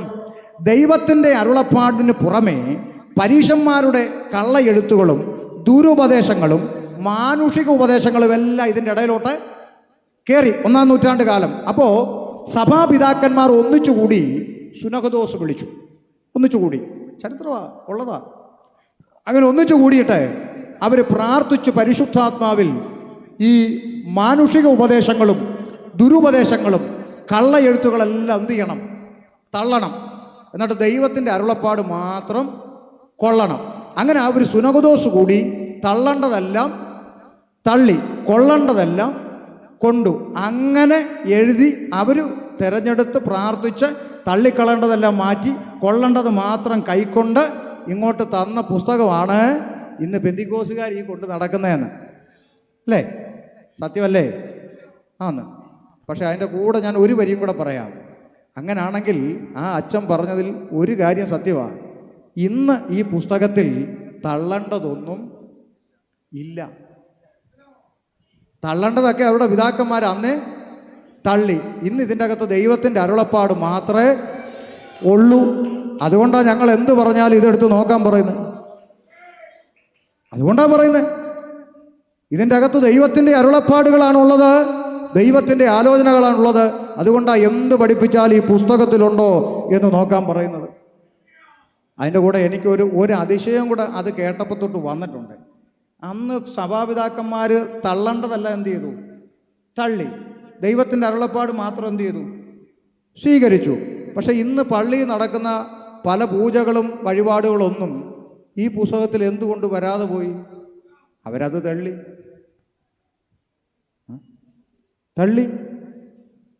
മനസ്സിലാകുന്നവല്ലോ? അപ്പോൾ കൊള്ളേണ്ടതേ ഇതിനകത്ത് ഉള്ളൂ. അതുകൊണ്ടാണ് ഞങ്ങൾ പറയുന്നത്, മനുഷ്യൻ പറയുന്ന ഒന്നും നിങ്ങൾ കേൾക്കണ്ട. ദൈവത്തിൻ്റെ അരുളപ്പാട് ഈ പുസ്തകത്തിലുണ്ട്. ഈ പുസ്തകം എടുത്ത് വായിച്ചാൽ മതി. പക്ഷേ ജനം അങ്ങനെയല്ലായിരുന്നു. പ്രമാണം കൊടുത്തപ്പോൾ പ്രമാണം കൈവച്ചുകൊണ്ട് പാപത്തിൽ നിന്ന് പാപത്തിൻ്റെ പടുകുഴിയിലേക്ക് മനുഷ്യൻ വീണ്ടും പോയപ്പോൾ സ്വർഗത്തിലെ ദൈവം അടുത്ത പദ്ധതി രംഗത്തിറക്കി. എന്ത്? പ്രവാചകന്മാരെ അയച്ചു. യെശയ്യാവ്, യിരെമ്യാവ്, യെഹെസ്കേൽ, ദാനിയേൽ, ഓശയ, യോവേൽ തുടങ്ങി പ്രവാചകവർഗ്ഗം ലോകത്തിലേക്ക് ഇറങ്ങി വന്നുകൊണ്ട് പാപത്തിന്റെ പടുകുഴിയിൽ കിടക്കുന്ന ജനത്തോട് വിളിച്ചു പറഞ്ഞു ഒരു സന്തോഷ വാർത്ത. ഈ ജനത്തെ അവരുടെ പാപങ്ങളിൽ നിന്ന് രക്ഷിപ്പാൻ സാക്ഷാൽ ദൈവം വേഷത്തിൽ മനുഷ്യനായി ലോകത്തിലേക്ക് ഇറങ്ങി വരാനുള്ള ഒരു സ്വർഗീയ പദ്ധതിയുണ്ട്. അത് കന്യക ഗർഭിണിയായ ഒരു മകനെ പ്രസവിക്കും. Praise the Lord. നിങ്ങൾ ശ്രദ്ധിച്ചോണം. എനിക്ക് വളരെ അഭിമാനം തോന്നുന്ന രണ്ട് കാര്യം പറയാം. യേശുക്രിസ്തു ഈ ലോകത്തിൽ ജനിക്കുന്നതിന് ഏകദേശം 700-ൽ പരം വർഷങ്ങൾക്ക് മുമ്പ് രംഗത്ത് വന്ന ആളാണ് യെശയ്യാ പ്രവാചകൻ. 700 വർഷങ്ങൾക്ക് മുമ്പ് ഒരു പ്രവാചകൻ എന്ന് പറയുന്നു കന്യക ഗർഭിണിയായ ഒരു മകനെ പ്രസവിക്കും. 300 വർഷം കൂടെ പിന്നിട്ടപ്പോൾ, അഥവാ ക്രിസ്തുവിന്റെ ജനനത്തിന് 400 വർഷം മുമ്പ്, യെശയ്യാവിന് ശേഷം 300 വർഷം കഴിഞ്ഞ് മീഖ എന്ന് പറയുന്ന പ്രവാചകൻ രംഗത്ത് വന്നിട്ട് പറയുകയാണ്, ആ പറഞ്ഞ യെശയ്യാവ് പറഞ്ഞ ആ രക്ഷകൻ ബത്ലഹേം എന്ന ഗ്രാമത്തിലെ എഫ്രാത്ത എന്ന വില്ലേജിൽ ജനിക്കും. ഇന്ന് രാത്രി തണ്ണിത്തോടിനോട് ഞാൻ പറയാം, ജനിക്കുന്നതിന് വർഷങ്ങൾക്ക് മുമ്പ് ജനിക്കുന്ന പഞ്ചായത്തും വില്ലേജും വരെ പ്രവചിച്ചു വച്ചിട്ട് ആ പ്രവചിച്ച പോലെ ജനിച്ച ഒരുത്തൻ ഉലക ചരിത്രത്തിൽ ഉണ്ടായിട്ടുണ്ടെങ്കിൽ ഇന്ന് രാത്രി ഷമീർ പ്രസംഗിക്കുന്ന യേശു ക്രിസ്തു അല്ലാതെ മറ്റൊരുത്തനും ഉലകത്തിൽ അങ്ങനെ പിറന്നിട്ടില്ല. സ്തോത്രം. ജനിക്കുന്നതിന് 700 വർഷം. ചിലർ എന്നോട് ചോദിക്കും, ഈ ഖുർആൻ വിട്ട എന്തിനാന്ന് ചോദിക്കും. ഖുർആൻ വിട്ട എന്തിനാന്ന് ചോദിക്കും. ഒത്തിരി പറയാനുണ്ട്, പക്ഷേ ഈ വിഷയത്തോട് ചേർന്ന് കിടക്കുന്ന ഒരെണ്ണം പറയുക. ഇവിടെ ജനിക്കുന്നതിന് 700 വർഷം മുമ്പ് പറഞ്ഞു കന്യക ജനിക്കും. അത് കഴിഞ്ഞ് 400 വർഷം മുമ്പ് പറഞ്ഞു ഇന്ന സ്ഥലത്ത് ഇന്ന രീതിയിൽ ജനിക്കും. ആ പറഞ്ഞതുപോലെ തന്നെ ജനിക്കുകയും ചെയ്തു, ജീവിക്കുകയും ചെയ്തു, മരിച്ചടക്കപ്പെട്ട് ഉയർത്തെഴുന്നേൽക്കുകയും ചെയ്തു. ഇതെല്ലാം കഴിഞ്ഞ് ഒരു 600-610 വർഷം കഴിഞ്ഞപ്പോൾ ഒരു പുള്ളി വന്നിട്ട് പറയുകയാണ്, മറിയ യേശുക്രിസ്തുവിനെ മരുഭൂമിയിൽ ഈത്തപ്പനയുടെ ചവിട്ടിലാണ് പ്രസവിച്ചതെന്ന്. ഇതെല്ലാം കഥയുണ്ട്. എടാ, ഇതെല്ലാം കഴിഞ്ഞ് അപ്പം അതുകൊണ്ടാണ് അത് വിട്ടതിന് ഒത്തിരി കാര്യം വേറെ ഉണ്ട്, പോട്ടെ, ഇതിപ്പോൾ വിഷയത്തോട് ചേർന്ന് കിടക്കുന്നുകൊണ്ട് പറഞ്ഞതാണ്. അപ്പോൾ ഇവിടെ പ്രവാചകൻ പറയുകയാണ്, കന്യക ഗർഭിണിയായ ഒരു മകനെ പ്രസവിക്കും. ആ പ്രവചനത്തെ നിവർത്തീകരിച്ചുകൊണ്ട് മീഖ പറഞ്ഞു, ഇന്ന സ്ഥലത്ത് ജനിക്കും. 100 കണക്കിന് പ്രവചനങ്ങൾ നിവർത്തീകരിച്ചുകൊണ്ട് സാക്ഷാൽ ദൈവം വേഷത്തിൽ മനുഷ്യനായി ബത്ലഹേം എഫ്രാത്തിൽ ജനിച്ചു. അതുകൊണ്ടാണ് പൗലോസ് പറഞ്ഞത്, അങ്ങനെ തന്നെ ക്രിസ്തുവും അനേകരുടെ പാപങ്ങൾക്ക് പരിഹാരം വരുത്തുവാൻ ഒരിക്കലായി ലോകത്തിൽ പ്രത്യക്ഷനായി. 1-ാം ഭാഗം, യേശുക്രിസ്തു ജനിച്ചു. 30 വയസ്സ് വരെ അമ്മയപ്പന്മാർക്ക് കീഴടങ്ങി ജീവിച്ച് ഒരു മാതൃകാ ജീവിതം കാണിച്ചു തന്നു. ഇന്ന് രാത്രി ഒന്നുകൂടെ പറയാൻ തണ്ണിത്തോടിനോട്, യേശുക്രിസ്തു ജീവിച്ച് കാണിച്ചു തന്ന മാതൃകാ ജീവിതം, ഒരു വാക്കിലോ പ്രവൃത്തിയിലോ ഒരു ദോഷം ഒരുത്തനും പറയാനില്ലാതെ ജീവിച്ചൊരു മാതൃകാ ജീവിതം ജീവിച്ച് കാണിച്ച ഓരോറ്റ മാതൃകാ പുരുഷന്മാരോ നേതാക്കന്മാരോ പ്രവാചകന്മാരോ ഉലകത്തിലുണ്ടായിട്ടില്ല. യേശുക്രിസ്തുവിൻ്റെ ജീവിതം തുറന്ന പുസ്തകമാണ്. സ്തോത്രം. മാതൃകയുള്ള ജീവിതം. 30 വയസ്സ് വരെ അമ്മയപ്പന്മാർക്ക് കീഴടങ്ങിയുള്ള ജീവിതം. ഇപ്പം 18 കാത്തിരിക്കുക, കാണിച്ചു തരാൻ തള്ളേ. 30 വയസ്സ് വരെ കീഴടങ്ങി ജീവിച്ചു. മാതൃകയുള്ള ജീവിതം. 33 തിരുവയസ്സിൽ സകല മനുഷ്യൻ്റെയും പാപത്തിൻ്റെ പരിഹാരമാകുന്ന, പാപത്തിൻ്റെ ശമ്പളമാകുന്ന മരണമെന്ന ശിക്ഷാവിധി പാപമില്ലാത്ത ക്രിസ്തു എനിക്കും നിനക്കും പകരമായി ഏറ്റെടുത്തു. ക്രൂശിലേക്ക് നടന്നു കയറി. ഇന്ന് രാത്രി എന്നെ കേൾക്കുന്ന മാന്യ സഹോദരങ്ങളെ, ഇന്ന് രാത്രി നിങ്ങളുടെ പുറംകണ്ണടച്ച് അകക്കണ്ണ് തുറന്ന് ആ കാൽവരിയിലേക്ക് നോക്കിയാൽ ഒരു കാഴ്ച കാണാം. ആയിരങ്ങളിൽ 10,000ങ്ങളിൽ സുന്ദരനായവൻ, വെണ്മയും ചുവപ്പുമുള്ള എൻ്റെ പ്രിയൻ. ഹല്ലേലൂയ. കണ്ടോ കാൽവരിയിൽ കിടക്കുന്ന കാഴ്ച. ആമേൻ. പ്രവാചകൻ പറയുന്നു, ആമേൻ. ശൂനേങ്കാരത്തി പറഞ്ഞു, എൻ്റെ പ്രിയൻ 1000ങ്ങളിൽ 10,000ങ്ങളിൽ സുന്ദരനാണ്, അവൻ വെണ്മയും ചുവപ്പുമുള്ളവനാണ്. എന്നാൽ പ്രവാചകൻ പറയുന്നു, ഇല്ല, അവനെ കണ്ടാൽ രൂപഗുണമില്ല, അവനെ കണ്ടാൽ ആളല്ല എന്ന് തോന്നുമാറ് അവൻ വിരൂപനായി മാറി. വെണ്മയും ചുവപ്പുമുള്ളവനായ പ്രിയൻ കാൽവരിയുടെ കൊലക്കളത്തിൽ ആളല്ലാത്തവണ്ണം ഒരു മാംസ കഷണമായി മാറിയത് എന്നെയും നിന്നെയും നരകത്തിൻ്റെ പടുകുടിയിൽ നിന്ന് വീണ്ടെടുക്കുവാൻ എനിക്കും നിനക്കും പകരമായി യേശു ക്രിസ്തു കാൽവരിയുടെ കൊലക്കളത്തിൽ യാഗമായി മാറി. ഞാൻ ചോദിക്കട്ടെ പ്രിയപ്പെട്ടവരെ, 6 മാസം സ്നേഹിച്ച പെണ്ണിന് വേണ്ടി ചെറുക്കൻ കയറെ തൂങ്ങുന്ന ഈ കാലം, 6 മാസം സ്നേഹിച്ച ചെറുക്കന് വേണ്ടി പെണ്ണ് ട്രെയിനിന് മുമ്പിൽ ചാടുന്ന ഈ കാലം, അവസാനത്തെ തുള്ളി രക്തം വരെ ഒഴുക്കിത്തന്ന് എന്നെയും നിങ്ങളെയും സ്നേഹിച്ച കാൽവരിയിലെ സ്നേഹത്തിൻ്റെ മുമ്പിൽ ഇന്ന് രാത്രി എത്ര ട്രെയിനിൻ്റെ മുമ്പിൽ ചാടിയാൽ പകരമാകും, എത്ര കയറെ തൂങ്ങിയാൽ പകരമാകും? അതൊന്നും ഇന്ന് രാത്രി ദൈവം നിന്നോട് ചോദിച്ചില്ലല്ലോ, പകരം ഒന്നേ ചോദിച്ചുള്ളൂ. ഇന്ന് രാത്രി നിന്റെ ഹൃദയം കർത്താവിനായി തുറക്കപ്പെടുമെങ്കിൽ, ഇന്ന് രാത്രി നിന്റെ ഹൃദയത്തിൻ്റെ വാതിൽ ആ യേശുവിന് വേണ്ടി തുറക്കപ്പെടുന്നെങ്കിൽ, ഇന്ന് രാത്രി സ്വർഗം നിന്നെ ഓർത്ത് സന്തോഷിക്കുന്ന രാത്രിയായി മാറും. Price the Lord. സകല മനുഷ്യരുടെയും പാപത്തിൻ്റെ പരിഹാരം വരുത്തുവാൻ യേശുക്രിസ്തു ക്രൂശിൽ മരിച്ചു. ഞാൻ വേഗത്തിൽ അവസാനിപ്പിക്കട്ടെ. മരിച്ച അരിമത്യക്കാരനായ യോസേഫിൻ്റെ കല്ലറയ്ക്കൽ യേശുക്രിസ്തുവിൻ്റെ ഭൗതിക ശരീരം അടക്കം ചെയ്യപ്പെട്ടു. ഇന്ന് രാത്രി ഇങ്ങനെ പറയാം, 3 ആണി കൊണ്ട്, അരിമത്യക്കാരൻ്റെ കല്ലറ കൊണ്ട് എൻ്റെ യേശു അവസാനിച്ചിരുന്നു എങ്കിൽ, തണ്ണിത്തോടുകാരെ 3 ആണി കൊണ്ട് അവസാനിച്ചൊരു യേശുവിനെ പ്രസംഗിക്കാൻ ഷമീർ വരത്തില്ല. തണ്ണിത്തോട്ടിൽ 3 ആണി കൊണ്ട് അവസാനിച്ചൊരു പ്രവാചകന് വേണ്ടി പാടാൻ ഒരു കൊയർ ടീം ഇവിടെ ഉരുവാകത്തില്ല തണ്ണിത്തോട്ടിൽ. പിന്നെ എന്തുകൊണ്ട് ഞങ്ങൾ പാടുന്നു, എന്തുകൊണ്ട് പ്രസംഗിക്കുന്നു?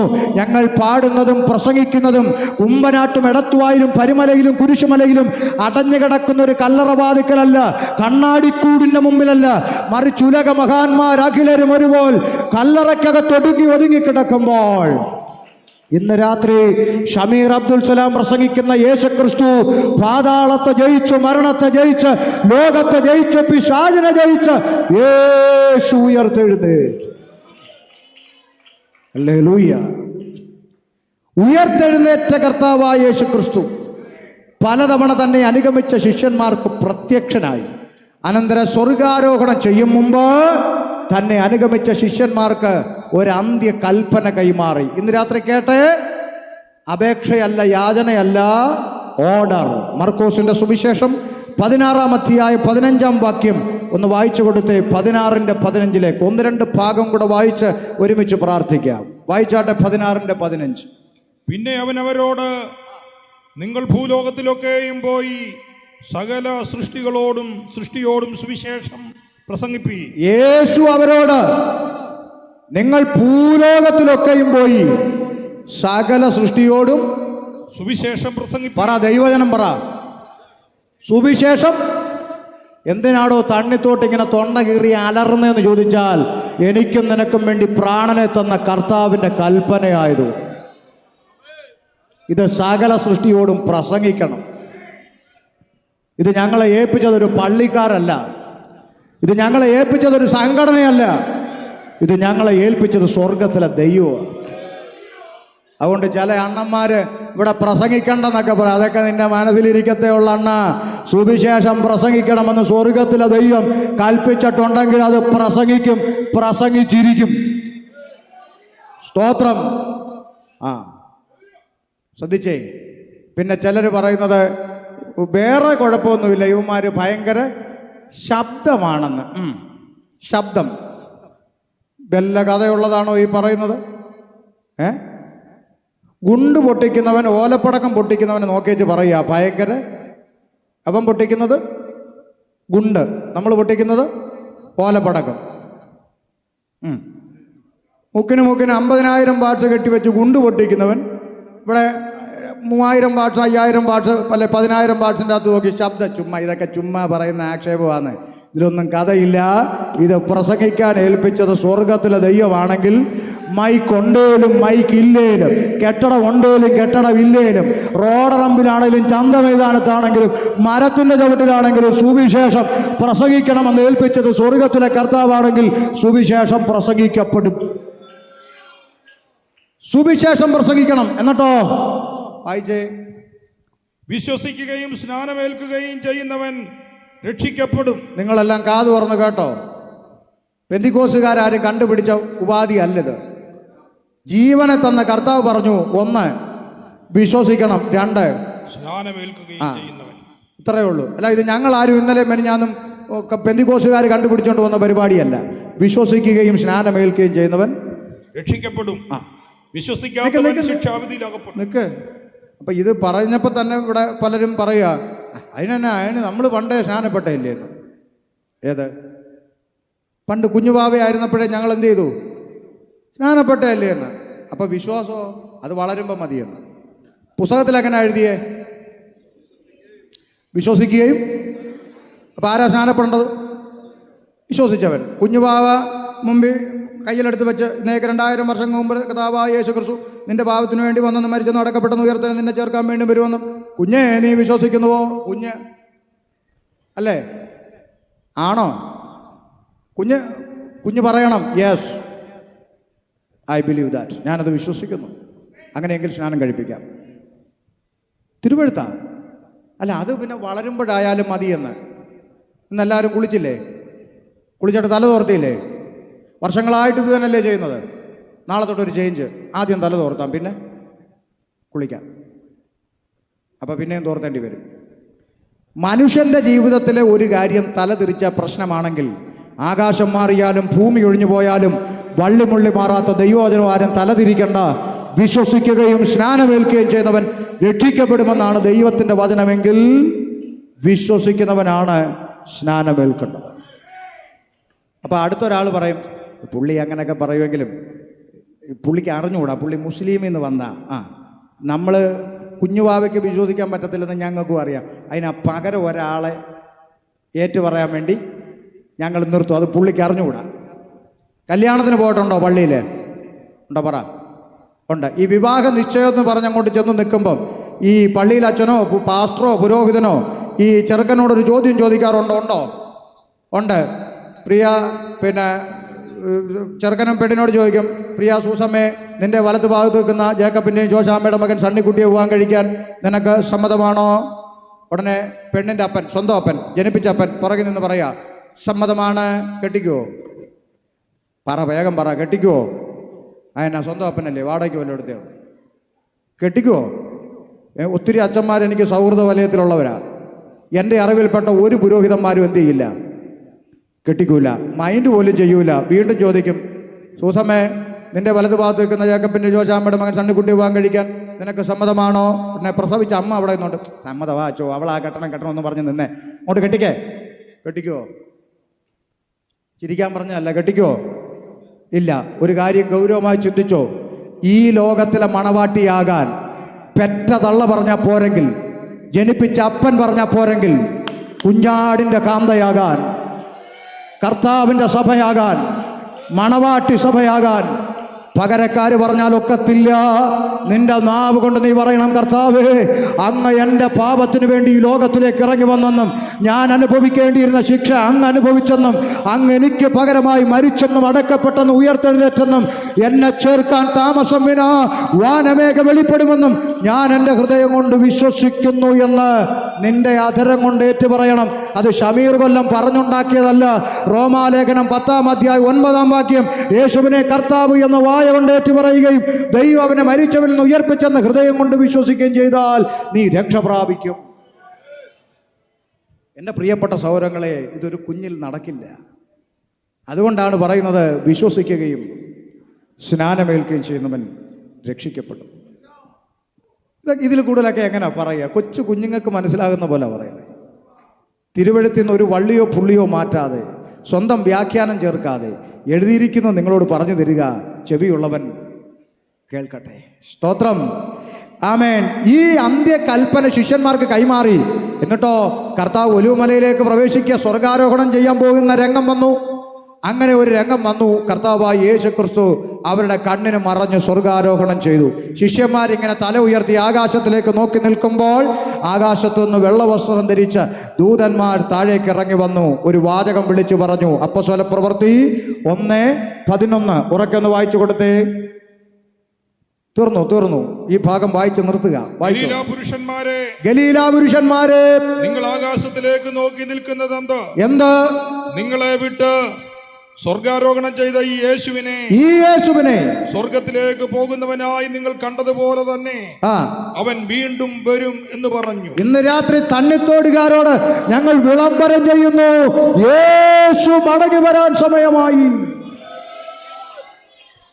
യേശു വീണ്ടും മടങ്ങി വരും. ദൈവമക്കളെ, ഈ പറഞ്ഞ ഇന്ന് വരെ, ഉൽപ്പത്തി മുതൽ ഇന്ന് വരെ പറഞ്ഞ കാര്യം നടന്നില്ലേ?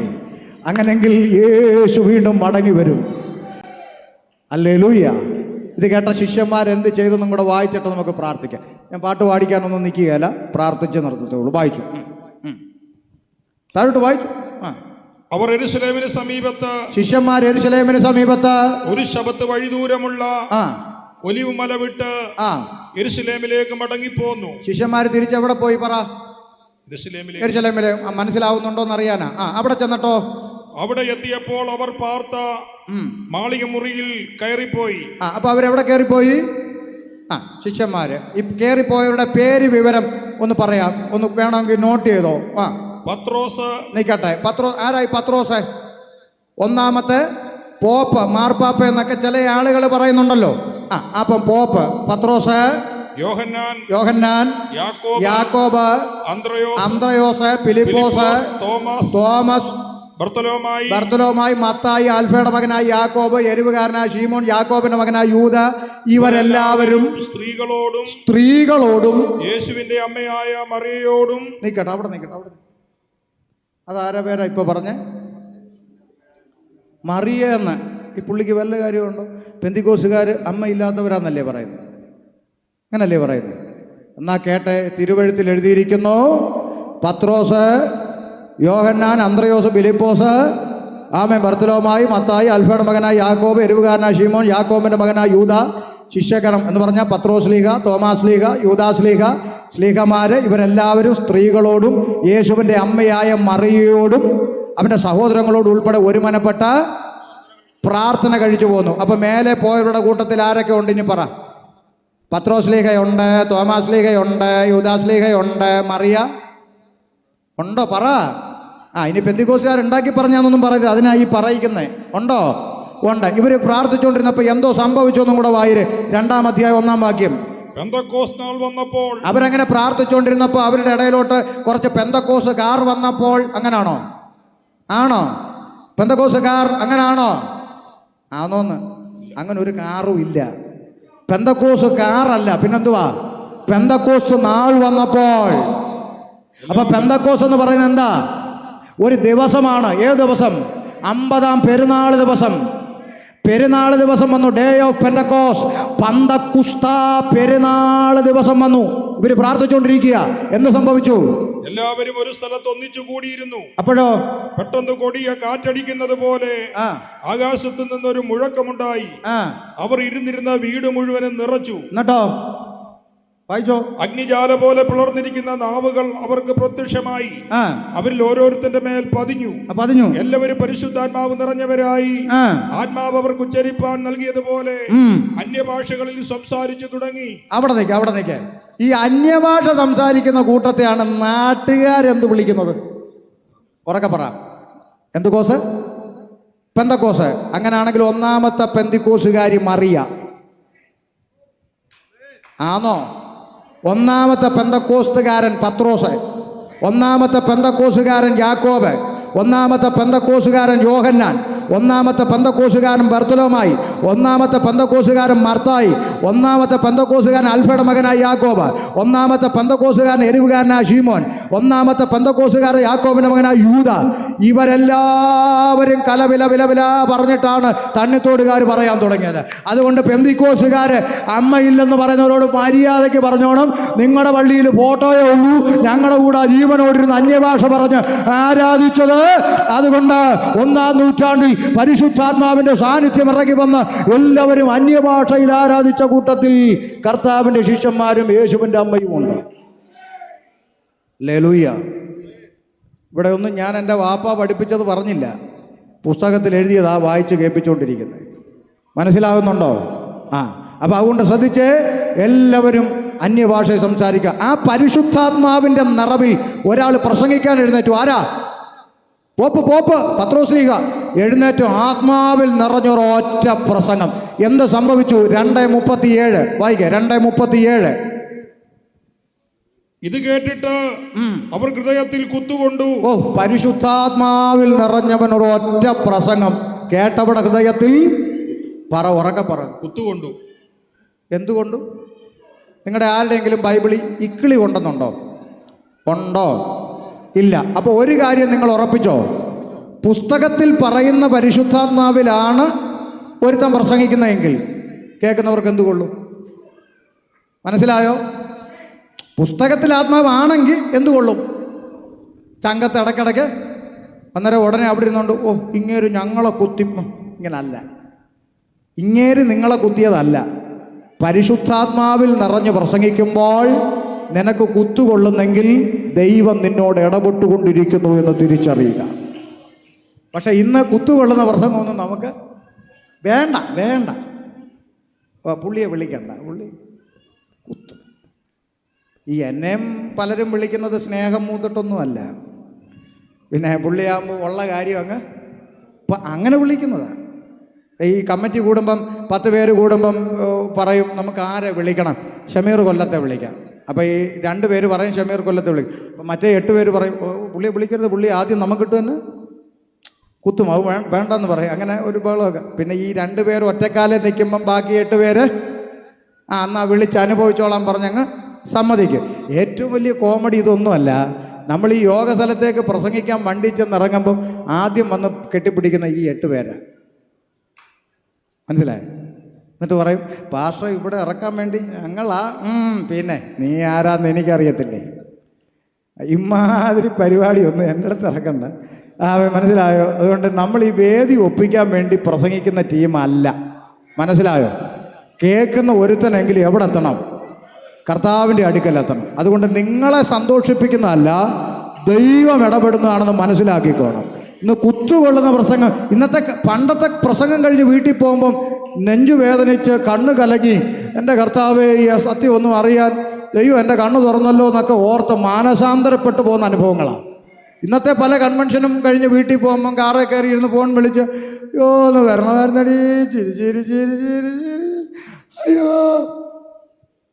അപ്പം മാനസാന്തര അനുഭവം വേണ്ട, കുത്തുകൊള്ളുന്ന പ്രസംഗം വേണ്ട, ജനങ്ങൾക്ക് ഒരു സന്തോഷം വേണം. ഇന്ന് രാത്രി വേദപുസ്തകം പറയുന്നു, ഇത് കേട്ടിട്ട് അവിടെ ഹൃദയത്തിൽ കുത്തുകൊണ്ട് പത്രോസിനോടും ശേഷം അപ്പോസ്തലന്മാരോടും സഹോദരന്മാരായ പുരുഷന്മാരെ ഞങ്ങൾ എന്ത് ചെയ്യേണ്ടു എന്ന് ചോദിച്ചു. പ്രസംഗം കേട്ടവർ പോപ്പിനോട് ചോദിച്ചു, നിങ്ങൾ ഓരോ വാക്ക് പ്രസംഗിക്കുമ്പോഴും ഞങ്ങളുടെ ചങ്കത്ത് കുത്തുകൊള്ളുമായിരുന്നു, പറ ഞങ്ങൾ എന്ത് ചെയ്യണം. അടുത്ത വാക്ക് പത്രോസ് അവരോട് നിങ്ങൾ കേട്ടോ, നിർത്തി വായിക്ക്.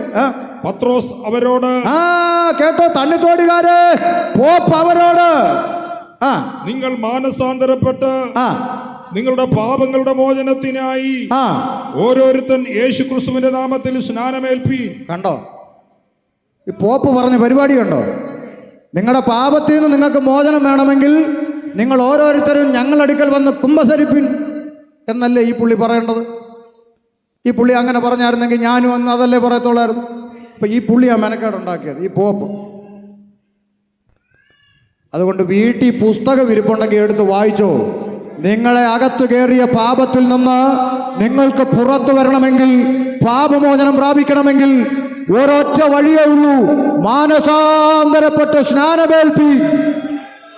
പെന്തിക്കോസുകാരുടെ തിയോളജി അല്ല, ഒന്നാമത്തെ പോപ്പിന്റെ പ്രസ്താവന. പാപമോചനം വേണോ, മാനസാന്തരപ്പെട്ട് സ്നാനമേൽപ്പി. പുസ്തകത്തിൽ കിടക്കുക. എൻ്റെ പ്രിയപ്പെട്ട സഹോദരങ്ങളെ, വഞ്ചിക്കപ്പെടരുത്. വീട്ടിൽ ചെന്ന് വേദപുസ്തകം ഉണ്ടെങ്കിൽ അങ്ങേര് പറഞ്ഞത് അങ്ങനാണോ എന്ന് എടുത്തു നോക്ക്. മാനസാന്തരപ്പെട്ട് സ്നാനപ്പെട്. നേരത്തെ പറഞ്ഞു വിശ്വസിക്കുകയും സ്നാനമേൽക്കണമെന്ന്. അപ്പം മാനസാന്തരം സംഭവിച്ചവന് മാത്രമേ വിശ്വസിക്കാൻ പറ്റൂ. ഇതൊന്നും കൊച്ചു കുഞ്ഞി നടക്കില്ല. ഇവിടെ പറയുന്നു മാനസാന്തരപ്പെട്ട് സ്നാനപ്പെടാൻ പോപ്പ് പറഞ്ഞു. പെന്തിക്കോസുകാരെ സെൻട്രൽ പാസ്റ്റർ പഠിപ്പിച്ചു വിട്ടതല്ലത്, പോപ്പ് പറഞ്ഞു. ഒന്നാമത്തെ പത്രോസ് പറഞ്ഞു മാനസാന്തരപ്പെട്ട് സ്നാനമേൽപ്പിൻ. അടുത്ത വാക്ക്, എന്നാൽ പരിശുദ്ധാത്മാവ് എന്ന ദാനം ലഭിക്കും. അങ്ങനാണെങ്കിൽ നിങ്ങൾക്ക് ഇതേപോലെ കലപിലവിലാന്ന് പറയാന്ന്, പരിശുദ്ധാത്മാവിനെ തരാന്ന്. അടുത്ത വാക്ക്, വാഗ്ദത്തം നിങ്ങൾക്ക് നിങ്ങളുടെ മക്കൾക്ക് നമ്മുടെ ദൈവമായ കർത്താവ് വിളിച്ചു വരുത്തുന്ന ദൂരസ്ഥരായ ഏവർക്കും ഉള്ളതല്ലോ എന്ന് പറഞ്ഞു. മറ്റു പല വാക്കുകളാലും അവൻ സാക്ഷ്യം പറഞ്ഞവരെ പ്രബോധിപ്പിച്ചു. ഈ വക്രതയുള്ള തലമുറയിൽ നിന്ന് രക്ഷിക്കപ്പെടുമെന്ന് അവൻ അവരോട് പറഞ്ഞു. അടുത്ത വാക്ക്, അവന്റെ വാക്ക് കൈക്കൊണ്ടവർ സ്നാനമേറ്റു. എത്ര പേര്? 3000-ഓളം പേർ അവരോട് ചേർന്നു. ഒറ്റ പ്രസംഗം, കുത്തുകൊള്ളുന്ന ഒറ്റ പ്രസംഗം. 3000-ഓളം പേര് രംഗത്ത് വന്നിട്ട് പറഞ്ഞു ഞങ്ങൾക്ക് സ്നാനപ്പെടണം. അതാ ദൈവസഭയുടെ വളർച്ച. കയ്യും കാലും കെട്ടിപ്പിടിച്ച് ഭീഷണിപ്പെടുത്തി അക്രമം കാണിച്ചു കൊണ്ടുവന്നതല്ല ദൈവസഭയുടെ വളർച്ച. സത്യവചനം യഥാർത്ഥമായി പ്രസംഗിക്കപ്പെട്ടപ്പോൾ, പിതാക്കന്മാർ തെരുക്കോണിൽ നിന്ന് വചനത്തിന്റെ സത്യം വിളിച്ചു പറഞ്ഞപ്പോൾ, കുടുംബക്കാരും ബന്ധുക്കളും ചാർച്ചക്കാരും പുറത്താക്കിയപ്പോൾ, വാട്ടുകപ്പ പോലും കഴിക്കാൻ ഇല്ലെന്ന് വന്നപ്പോഴും ഈ പുസ്തകം എടുത്തുകൊണ്ട് കർത്താവിന്റെ കൽപ്പന പ്രമാണിക്കാൻ ഇറങ്ങിത്തിരിച്ച പിതാക്കന്മാരുടെ ചരിത്രം പെന്തക്കോസ്തിന്റെ പിറകിൽ കിടക്കാൻ കാരണം ഇത് അക്രമത്തിന്റെയോ നിർബന്ധത്തിന്റെയോ മാർഗത്തിൽ ഉണ്ടായതല്ല. കർത്താവ് പറഞ്ഞു നിങ്ങൾ സത്യം അറിയുകയും സത്യം നിങ്ങളെ സ്വതന്ത്രരാക്കുകയും ചെയ്യും. പാപത്തിന്റെ അടിമത്തത്തിൽ നിന്ന് സ്വാതന്ത്ര്യം പ്രാപിക്കാൻ ആഗ്രഹിച്ചവർ വിളിച്ചു പറഞ്ഞു ഞങ്ങൾക്ക് സ്നാനപ്പെടണം. ഒറ്റ പ്രസംഗം. എത്ര പേര്? അന്ന് 3000-ഓളം. ഒറ്റ പ്രസംഗത്തിൽ 3000-ഓളം പേര് സ്നാനപ്പെടാൻ രംഗത്ത് വന്നു. ഇന്ന് 3000 പ്രസംഗം വന്നിരുന്ന് കേൾക്കും, സ്നാനപ്പെടൂല. മനസ്സിലാകുന്നുണ്ടോ? ഒറ്റ പ്രസംഗം 3000 പേര് സ്നാനപ്പെട്ടു. ഒരു വാക്കൂടെ പറഞ്ഞു നിർത്താം. സ്നാനപ്പെട്ടവരെല്ലാം കൂടെ എല്ലാവരും സ്നാനപ്പെട്ടോ? 3000 പേരും മുങ്ങിയോ? ഇനി ആരെങ്കിലും മുങ്ങാനുണ്ടോ? ഇല്ല, എല്ലാവരും മുങ്ങി. എല്ലാവരും മുങ്ങിയല്ലോ. ഇനി എവിടാന്ന് വെച്ചാൽ ചെന്ന് കയറിക്കോ. അങ്ങനെ പറഞ്ഞോ?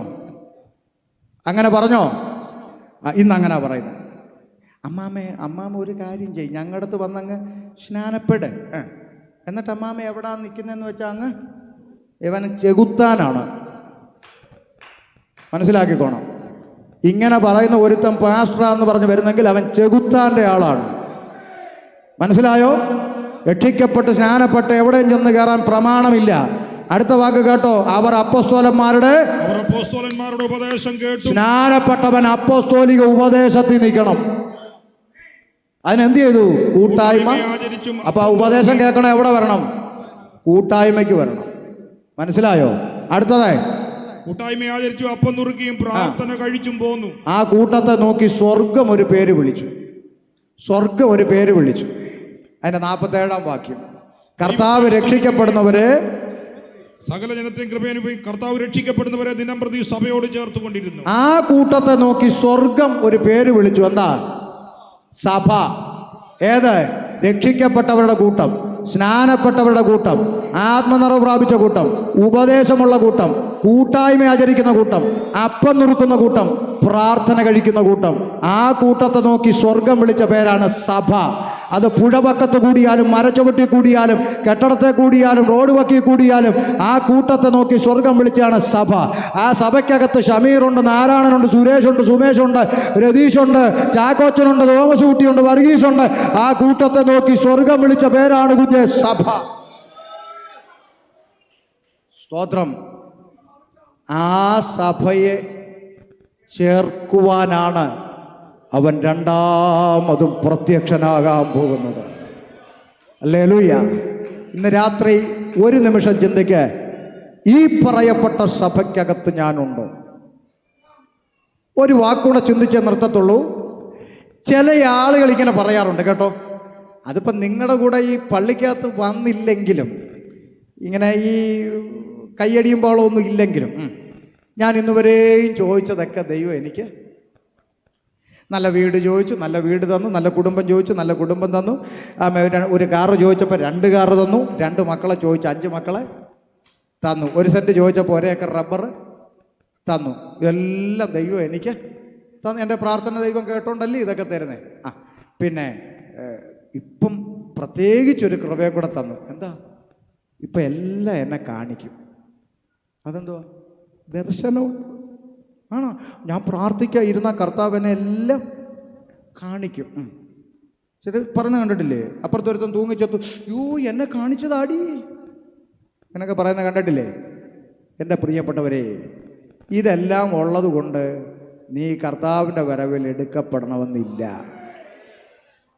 ഇതെല്ലാം നിനക്കുണ്ട്, പക്ഷേ മേപ്പോട്ട് പോകണമെന്നില്ല. ഒരു തെളിവ് അതിനായി വായിച്ച് നമ്മൾ പ്രാർത്ഥിക്കാൻ പോവുക. അപ്പോസ്തലപ്രവൃത്തി 10-ാം അധ്യായം ഒന്ന് വായിച്ചു വിടത്തേ ഉള്ളൂ, പ്രസംഗിക്കുന്നൊന്നുമില്ല, ഒന്ന് വായിച്ചു വിട്ടെ.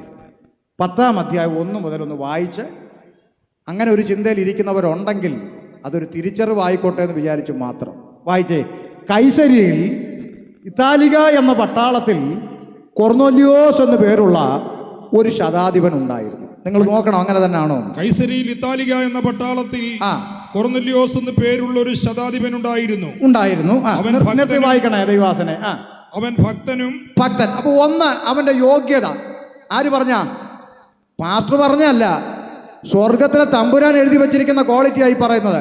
ഒന്ന്, അവൻ ഭക്തനും. എല്ലാരും പറ, ഭക്തൻ.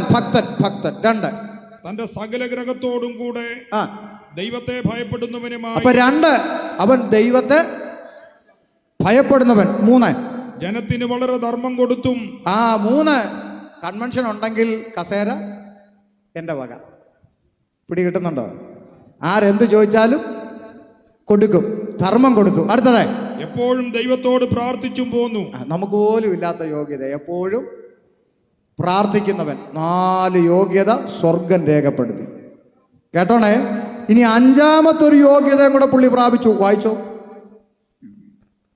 അവൻ പകൽ ഏകദേശം 9 മണി നേരത്ത് ഒരു ദർശനത്തിൽ ഒരു ദൈവദൂതൻ തന്റെ അടുക്കൽ അകത്തു വരുന്നത് സ്പഷ്ടമായി കണ്ടു. അയ്യോ, 5-ാമത്തെ ഒരു ക്വാളിറ്റിയും കൂടെ പുള്ളി പ്രാപിച്ചു. എന്താ? പ്രാർത്ഥനയിൽ ദൂതൻ ഇറങ്ങി വരുന്ന ദർശനം കണ്ടു. അതെങ്ങനെ കണ്ടെന്നാ? സ്പഷ്ടം. നമ്മുടെ ഇടയിൽ ചിലർ കാണും, ഞാൻ പ്രാർത്ഥിക്കുമ്പോഴേ ഒരു ആന തിരിഞ്ഞു നിൽക്കുക, പിന്നെ ഓലമടൽ താഴോട്ട് വീഴുന്നു. നാളൊരു ഉപവാസ പ്രാർത്ഥന ഒരു അമ്മാമ്മ പറഞ്ഞു, ഒരു പൈനാപ്പിൾ പഴുത്തിരിക്കുന്ന കാണുമെന്ന്. അപ്പോൾ അവിടുത്തെ പാസ്റ്റർ രസികനാണ്, പുള്ളി പറഞ്ഞു, എന്നാൽ പൂളമ്മാമ നമുക്ക് തിന്നേച്ച് ബാക്കി പ്രാർത്ഥിക്കാമെന്ന് പറഞ്ഞു. എന്ന് പറഞ്ഞ പോലെ ചക്കയും മാങ്ങയും തേങ്ങയും ഒന്നും അല്ല, സ്പഷ്ടമായി കണ്ടു. ഇനിയിപ്പം ഓലമടലും ചക്കയും കാണുന്നത് തെറ്റാണെന്ന് ഷമീർ പാസ്റ്റർ പറഞ്ഞത് വേണ്ട, കണ്ടോ, പക്ഷെ അതിനെ ദർശനമെന്നൊന്നും പറഞ്ഞേക്കരുത്. വേണമെങ്കിൽ ഒരു സ്വപ്നം കണ്ടെന്ന് പറഞ്ഞു, തരക്കേടില്ല. യോസേപ്പ് കണ്ടല്ലോ. അതുകൊണ്ട് ദർശനത്തിന് ഒരു ക്ലാരിറ്റി ഉണ്ട്. അത് ഈ ഏറുപടക്കമല്ല, ക്രിസ്റ്റൽ ക്ലിയർ ആണ്. മനസ്സിലായോ? സ്പഷ്ടമായി കണ്ടു. ശ്രദ്ധിച്ച് കേട്ടോണേ. അപ്പോൾ ഈ ദർശനം കാണാനുള്ള യോഗ്യതയും പ്രാപിച്ചേ ആരെ? കൊർന്നേല്യോസ്. ഇനി ദൂതൻ വന്ന് എന്താ പറഞ്ഞെന്നൊന്ന് കേട്ടെ. അവൻ അവനെ ഉറ്റുനോക്കി ഭയപരവശനായി എന്താകുന്നു കർത്താവേ എന്ന് ചോദിച്ചു. എന്താ കർത്താവേ എന്ന് ചോദിച്ചു. ഉടനെ അവൻ അവനോട് നിന്റെ പ്രാർത്ഥനയും ധർമ്മവും ദൈവത്തിന്റെ മുമ്പിൽ എത്തിയിരിക്കുന്നു. എന്റെ ദൈവമേ, ഇവന്റെ പ്രാർത്ഥനയും ഇവന്റെ ആ പുണ്യപ്രവൃത്തി എവിടെ എത്തി? ദൈവം എവിടാ? സ്വർഗത്തിൽ. അപ്പൊ ഇവന്റെ പ്രാർത്ഥനയും നന്മ പ്രവൃത്തിയൊക്കെ എവിടെ എത്തി? നമ്മളെയൊക്കെ പ്രാർത്ഥന അന്തരീക്ഷത്തിൽ പിശാച് തടഞ്ഞു വെച്ച്, പിന്നെ ഉപവാസം വെച്ച്, പിന്നെ കൃപാപരക്കാരനെ TV കാണുന്നവനെ വിളിച്ച് അവൻ വെട്ടി ശ്വാസിച്ച് ഫൽസിച്ചൊക്കെയാണ് നമ്മുടെ പ്രാർത്ഥന. അങ്ങോട്ട് ഇവിടെ ഒരു തടസ്സവും ഇല്ല. അവന്റെ പ്രാർത്ഥനയും പുണ്യപ്രവൃത്തി എവിടെ എത്തി? സ്വർഗത്തിലെ ദൈവത്തിന്റെ അടുക്കൽ എത്തി. മറുപടിയായിട്ട് ആര് വന്നു? ദൂതനും വന്നു. ശ്രദ്ധിച്ചു കേട്ടോണം. വന്നിട്ട് പറഞ്ഞതെന്താ? ഇപ്പോൾ യോപ്പയിലേക്ക് ആളയച്ച് പത്രോസ് എന്ന മറുപേരുള്ള ശീമോനെ വരുത്തുക. ശ്രദ്ധിച്ചാ നിൽക്കട്ടെ. വന്നിട്ട് പറയാ, ദൂതം വന്നിട്ട് പറയാ, കൊർന്നേലിയോസേ, നിന്റെ ആ പുണ്യപ്രവൃത്തി, നിന്റെ ഭക്തി, നിന്റെ പ്രാർത്ഥന ഇതെല്ലാം അവിടെ എത്തി, കർത്താവിൻ്റെ അടുക്കൽ എത്തി. അതുകൊണ്ട് നീ ഒരു കാര്യം ചെയ്യ്, ഒരാളിനെ യോപ്പയിലേക്ക് അയച്ചിട്ട് ഒരു ഉപദേശി അവിടെ താമസമുണ്ട്, പത്രോസ് അവനെ വീട്ടിലോട്ടൊന്ന് വിളിപ്പിക്കണമെന്ന്. നിങ്ങളൊന്ന് ശ്രദ്ധിച്ച് കേട്ടെ. ആ ഒരു നിമിഷം വേണമെങ്കിൽ കൊർന്നേലിയോസിന് ഈ ദൂതനോടൊന്ന് ഉടക്കിക്കൂടെ, ഒന്ന് വഴക്കിട്ടൂടെ? അതെന്തിനാ? ഞാൻ എൻ്റെ ഭാവനയെ പറയാം. ദൂതനോട് ചോദിക്കാം, അല്ല എന്തുവാ ഇപ്പോൾ പറഞ്ഞ്? അല്ല, പത്രോസിനെ വീട്ടിൽ വിളി. എൻ്റെ വീട്ടിലോ? പട്ടാളക്കാരനാ എൻ്റെ വീട്ടിലോ? ആരെ? ആ പത്രോസ്. അങ്ങേര് പണ്ട് മീൻ പിടുത്തോട്ട് നടന്ന ആളല്ലേ? ഇപ്പോഴും കണ്ടല്ലേ വെള്ള ജുബായി വിട്ട് കൊട്ടാൻ നടക്കുന്നേ? ഹലോ, അങ്ങേര് പണ്ട് മീൻ പിടിക്കാൻ നടന്ന പുള്ളിയല്ലേ? ഇപ്പം വെള്ള ജുബയൊക്കെ ഇട്ട് ഈ ഉപദേശിപ്പണിയായിട്ട് അങ്ങേരൊക്കെ എൻ്റെ വീട്ടിൽ ഞാൻ നടക്കത്തില്ല. എൻ്റെ വീട്ടിൽ ഞാൻ ഉപദേശിമാരെ വിളിപ്പിക്കേണ്ട കാര്യമെന്താ? ശ്രദ്ധിച്ചോ, ഞാൻ ഭക്തനല്ലേ? അല്ലേ? ഞാൻ ദൈവത്തെ ഭയപ്പെടുന്നില്ലേ? ഞാൻ പുണ്യപ്രവൃത്തി ചെയ്യുന്നില്ലേ? ഞാൻ എപ്പോഴും പ്രാർത്ഥിക്കുന്നില്ലേ? ദർശനം കാണാനുള്ള കൃപ എനിക്കില്ലേ? എൻ്റെ പ്രാർത്ഥന സ്വർഗത്തിലും എത്തിയില്ലേ? മറുപടിയായിട്ട് ദൂതനും വന്നില്ലേ? ഇനി ഞാൻ എൻ്റെ വീട്ടിൽ ഈ പണ്ട് മീൻ പിടിച്ച് നടന്ന ഉപദേശിയെ എൻ്റെ വീട്ടിൽ വിളിക്കേണ്ട കാര്യം എന്താണെന്ന് ചോദിച്ചൂടെ? ചോദിക്കാം. പക്ഷെ ചോദിച്ചാൽ ഒരൊറ്റ മറുപടിയേ വരുള്ളൂ. മോനെ കൊർന്നേലിയോസേ, നിന്റെ പ്രാർത്ഥനയും നിന്റെ പുണ്യപ്രവൃത്തികളും എവിടെ എത്തി? സ്വർഗത്തിലെത്തി. പക്ഷെ നീ അവിടെ എത്തത്തില്ല. മനസ്സിലായോ? ഇത്രയും നല്ല ക്വാളിറ്റിയുള്ള, ഇത്രയും നല്ല ഗുണമുള്ള നീയും കൂടെ അവിടെ എത്തണമെന്ന് സ്വർഗത്തിന് ആഗ്രഹമുണ്ട്. അതുകൊണ്ട് നീ അവനെ വിളിപ്പിക്കണമെന്ന് പറഞ്ഞു. വിളിപ്പിച്ചു പത്രോസിനെ. വീട്ടിൽ പോയി വായിച്ചോ. വിളിപ്പിച്ചു പത്രോസിനെ. വന്നൊരൊറ്റ പ്രസംഗം നടത്തി. പ്രസംഗിച്ചപ്പോൾ 44-ാം വാക്യം പത്രോസ് ഈ വാക്കുകളെ പ്രസ്താവിക്കുമ്പോൾ, വായിക്കുക, 44 വായിച്ച് പുസ്തകം അടയ്ക്കാം. വായിച്ചോ. വാക്കുകളെ പത്രോസ് പ്രസ്താവിക്കുമ്പോൾ തന്നെ വചനം കേട്ട എല്ലാവരുടെ മേലും പരിശുദ്ധാത്മാവ് വന്നു. നിൽക്കട്ടെ. അപ്പൊ ഈ 5 ക്വാളിറ്റി പുള്ളിക്ക് ഉള്ളപ്പോഴും എന്തില്ല? പരിശുദ്ധാത്മാവില്ല. അതുകൊണ്ട് ദർശനം കാണാറുണ്ടെന്നും പറഞ്ഞൊന്നും സന്തോഷിച്ചിരിക്കണ്ട. സുവിശേഷം കേട്ടപ്പോൾ പരിശുദ്ധാത്മാവിനെ പ്രാപിച്ചു. താഴോട്ട് വായിക്കുമ്പോൾ അവർ കുടുംബമടക്കം സ്നാനമേറ്റു. അപ്പൊ ഇത്രയും യോഗ്യതയുള്ള അവൻ സ്വർഗത്തിന് യോഗ്യനായി മാറി. ഇന്ന് രാത്രി പുസ്തകം അടയ്ക്കാം. ഇന്ന് രാത്രി തണ്ണിത്തോട്ടിൽ എന്നെ കേൾക്കുന്ന സഹോദരങ്ങളോട് ഞാൻ പറയട്ടെ, ഇവിടെയുള്ള കത്തോലിക്കക്കാരും ഓർത്തഡോക്സുകാരും മർത്തോമാക്കാരും യാക്കോബക്കാരും ഒക്കെ മോശക്കാരായതുകൊണ്ടോ പെന്തിക്കോസുകാർ മാത്രം മിടുക്കന്മാരായതുകൊണ്ടോ അല്ല ഞങ്ങളിവിടെ പ്രസംഗിക്കുന്നതും യോഗം നടത്തുന്നതും. പകരം ഒത്തിരി നല്ല മനസ്സുള്ള ആളുകൾ ഇവിടെ ഉണ്ട്. കൊർന്നേലിയോസിനെ പോലെ ദൈവഭയമുള്ള, ആര് ചോദിച്ചാലും നന്മ കൊടുക്കുന്ന, പ്രാർത്ഥിക്കുന്ന ഭക്തരായ ആളുകൾ പലരും ഈ ശബ്ദപരിധിയിലുണ്ട്. നിങ്ങളെക്കുറിച്ച് ദൈവം ആഗ്രഹിക്കുന്നത് നിങ്ങൾ ചെയ്യുന്ന നന്മ പോലെ തന്നെ ഇത്രയും നല്ല മനസ്സുള്ള നിങ്ങളാരും നരകത്തിൽ പോകരുത്. നിങ്ങൾ കർത്താവിൻ്റെ അടുക്കലെത്തണം. അതിനുവേണ്ടിയാണ് ഈ യോഗം നിങ്ങളുടെ നടുവിൽ നടത്തുന്നത്. അല്ലാതെ പെന്തിക്കോസുകാരെല്ലാം മിടുക്കന്മാരെന്ന് ഷമീർ കൊല്ലം പറയത്തില്ല. ഇൻ്റർനാഷണൽ കള്ളന്മാർ ഇതിൻ്റെ ഇടയ്ക്കുമുണ്ട്. അതുകൊണ്ട് അതൊന്നും ഞാൻ പറയുകയില്ല. നല്ലതും തീയതും എല്ലായിടത്തും ഉള്ളതുപോലെ എല്ലായിടത്തുമുണ്ട്. പക്ഷേ ഇന്ന് രാത്രി ശബ്ദം കേൾക്കുന്ന സൗരങ്ങളോട് പറയാം, വചനപ്രകാരമുള്ള ഉപദേശം, നിത്യതയ്ക്കായുള്ള ഉപദേശം അത് പെന്തക്കോസ്തൽ ഉപദേശമായതുകൊണ്ടാണ് ഞങ്ങൾ ഇതിൻ്റെ അകത്ത് വന്നത്, ഇതിൻ്റെ അകത്ത് നിൽക്കുന്നത്. അല്ലാതെ ഇവിടെ ഉള്ളവർ മാത്രം മിടുക്കന്മാരായതുകൊണ്ട്, മറ്റുള്ളവർ മോശക്കാരായതുകൊണ്ടല്ല. അതുകൊണ്ട് ഇന്ന് രാത്രി കണ്ണു തുറക്കണം, ഈ ശബ്ദം കേൾക്കണം.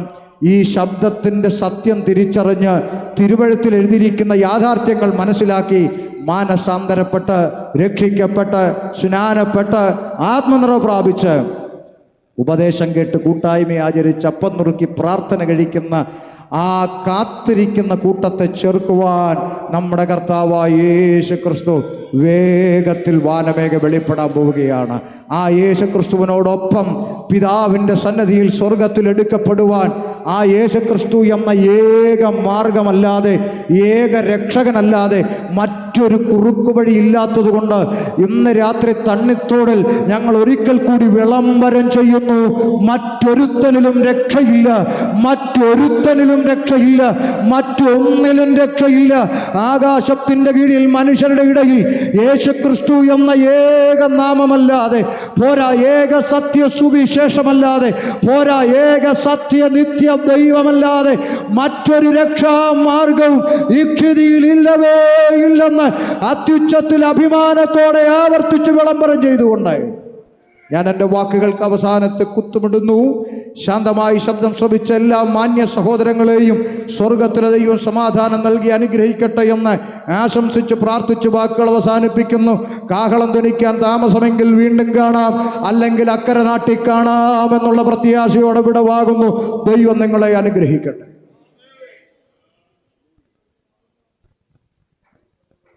Price the Lord.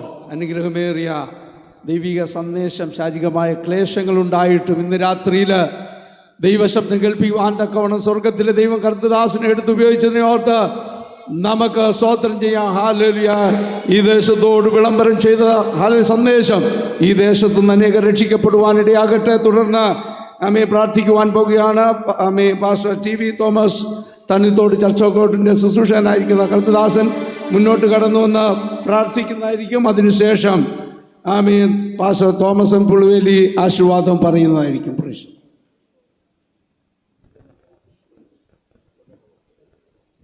പ്രാർത്ഥിക്കാം. പരിശുദ്ധനിത്യമായ ഞങ്ങളുടെ സ്വർഗീയ അൻപുള്ള പിതാവേ, നന്ദി ഹൃദയത്തോട് ഞങ്ങളെ വാഴ്ത്തുന്നു, സ്തുതിക്കുന്നു. കർത്താവേ, സുശേഷയോഗത്തിൻ്റെ പ്രാരംഭം മുതൽ ഇതുവരെ ദൈവത്തിൻ്റെ കൃപ ഞങ്ങളെ ഉണ്ടായിരുന്നു. കേൾപ്പിച്ച നല്ലവനേക്കാൾ ഞങ്ങളെ വാഴ്ത്തിയാണ് കർത്താവേ. ഞങ്ങളുടെ ജീവിതത്തിൽ കർത്താവിൻ്റെ കേട്ടതാവചനം ഒരിക്കലും കർത്താവ് ഒഴുകിപ്പാൻ ഇടവരുത്താതെ 100 പേരെ ഇവിടെ അവൻ കർത്താവ് സഹായിക്കണം. കർത്താവിന്റെ ദാസനെ ബലപ്പെടുത്തി കുറിപ്പിക്കാൻ സ്തോത്രം. ഈ ദേശത്തോട് കർത്താവേ, ഈ ശബ്ദവരുതി കേട്ടതായ എല്ലാ പ്രിയപ്പെട്ടവരെയും ഈ വചനം കർത്താവ് ക്രിയ ചെയ്യാൻ ഞങ്ങൾ ഒരുമിച്ച് പ്രാർത്ഥിക്കുകയാണ്. താമസത്തിൽ കൊടുത്താവേ, ഈ സ്വർഗരാത്രി അവകാശിയായി തീരുവാൻ സ്വർഗം ഇവിടെ ആക്കണേ പ്രാർത്ഥിക്കുന്നു. തുടർന്ന് ഞങ്ങൾ പിരിയുന്നു. പിരിയാത്ത സാരഥ്യം മറയ്ക്കണം. പ്രാർത്ഥന സ്തുതിക്കുന്നു യേശുവിന്റെ നാമത്തിനെ. 2 ദിവസത്തെ കൺവെൻഷനിൽ ദൈവാത്മാവ് ഇടപെട്ട് നമ്മൾ സംസാരിച്ചതിനായി നമുക്ക് സ്തോത്രം ചെയ്യാം. അഭിഷക്തമായി ഉപയോഗിച്ചതിനായി സ്തോത്രം ചെയ്യാം. ആഴമേറിയ സ്വർഗീയ സ്നേഹം നമ്മുടെ മേൽ പകർന്നതിനായി നമുക്ക് സ്തോത്രം ചെയ്യാം.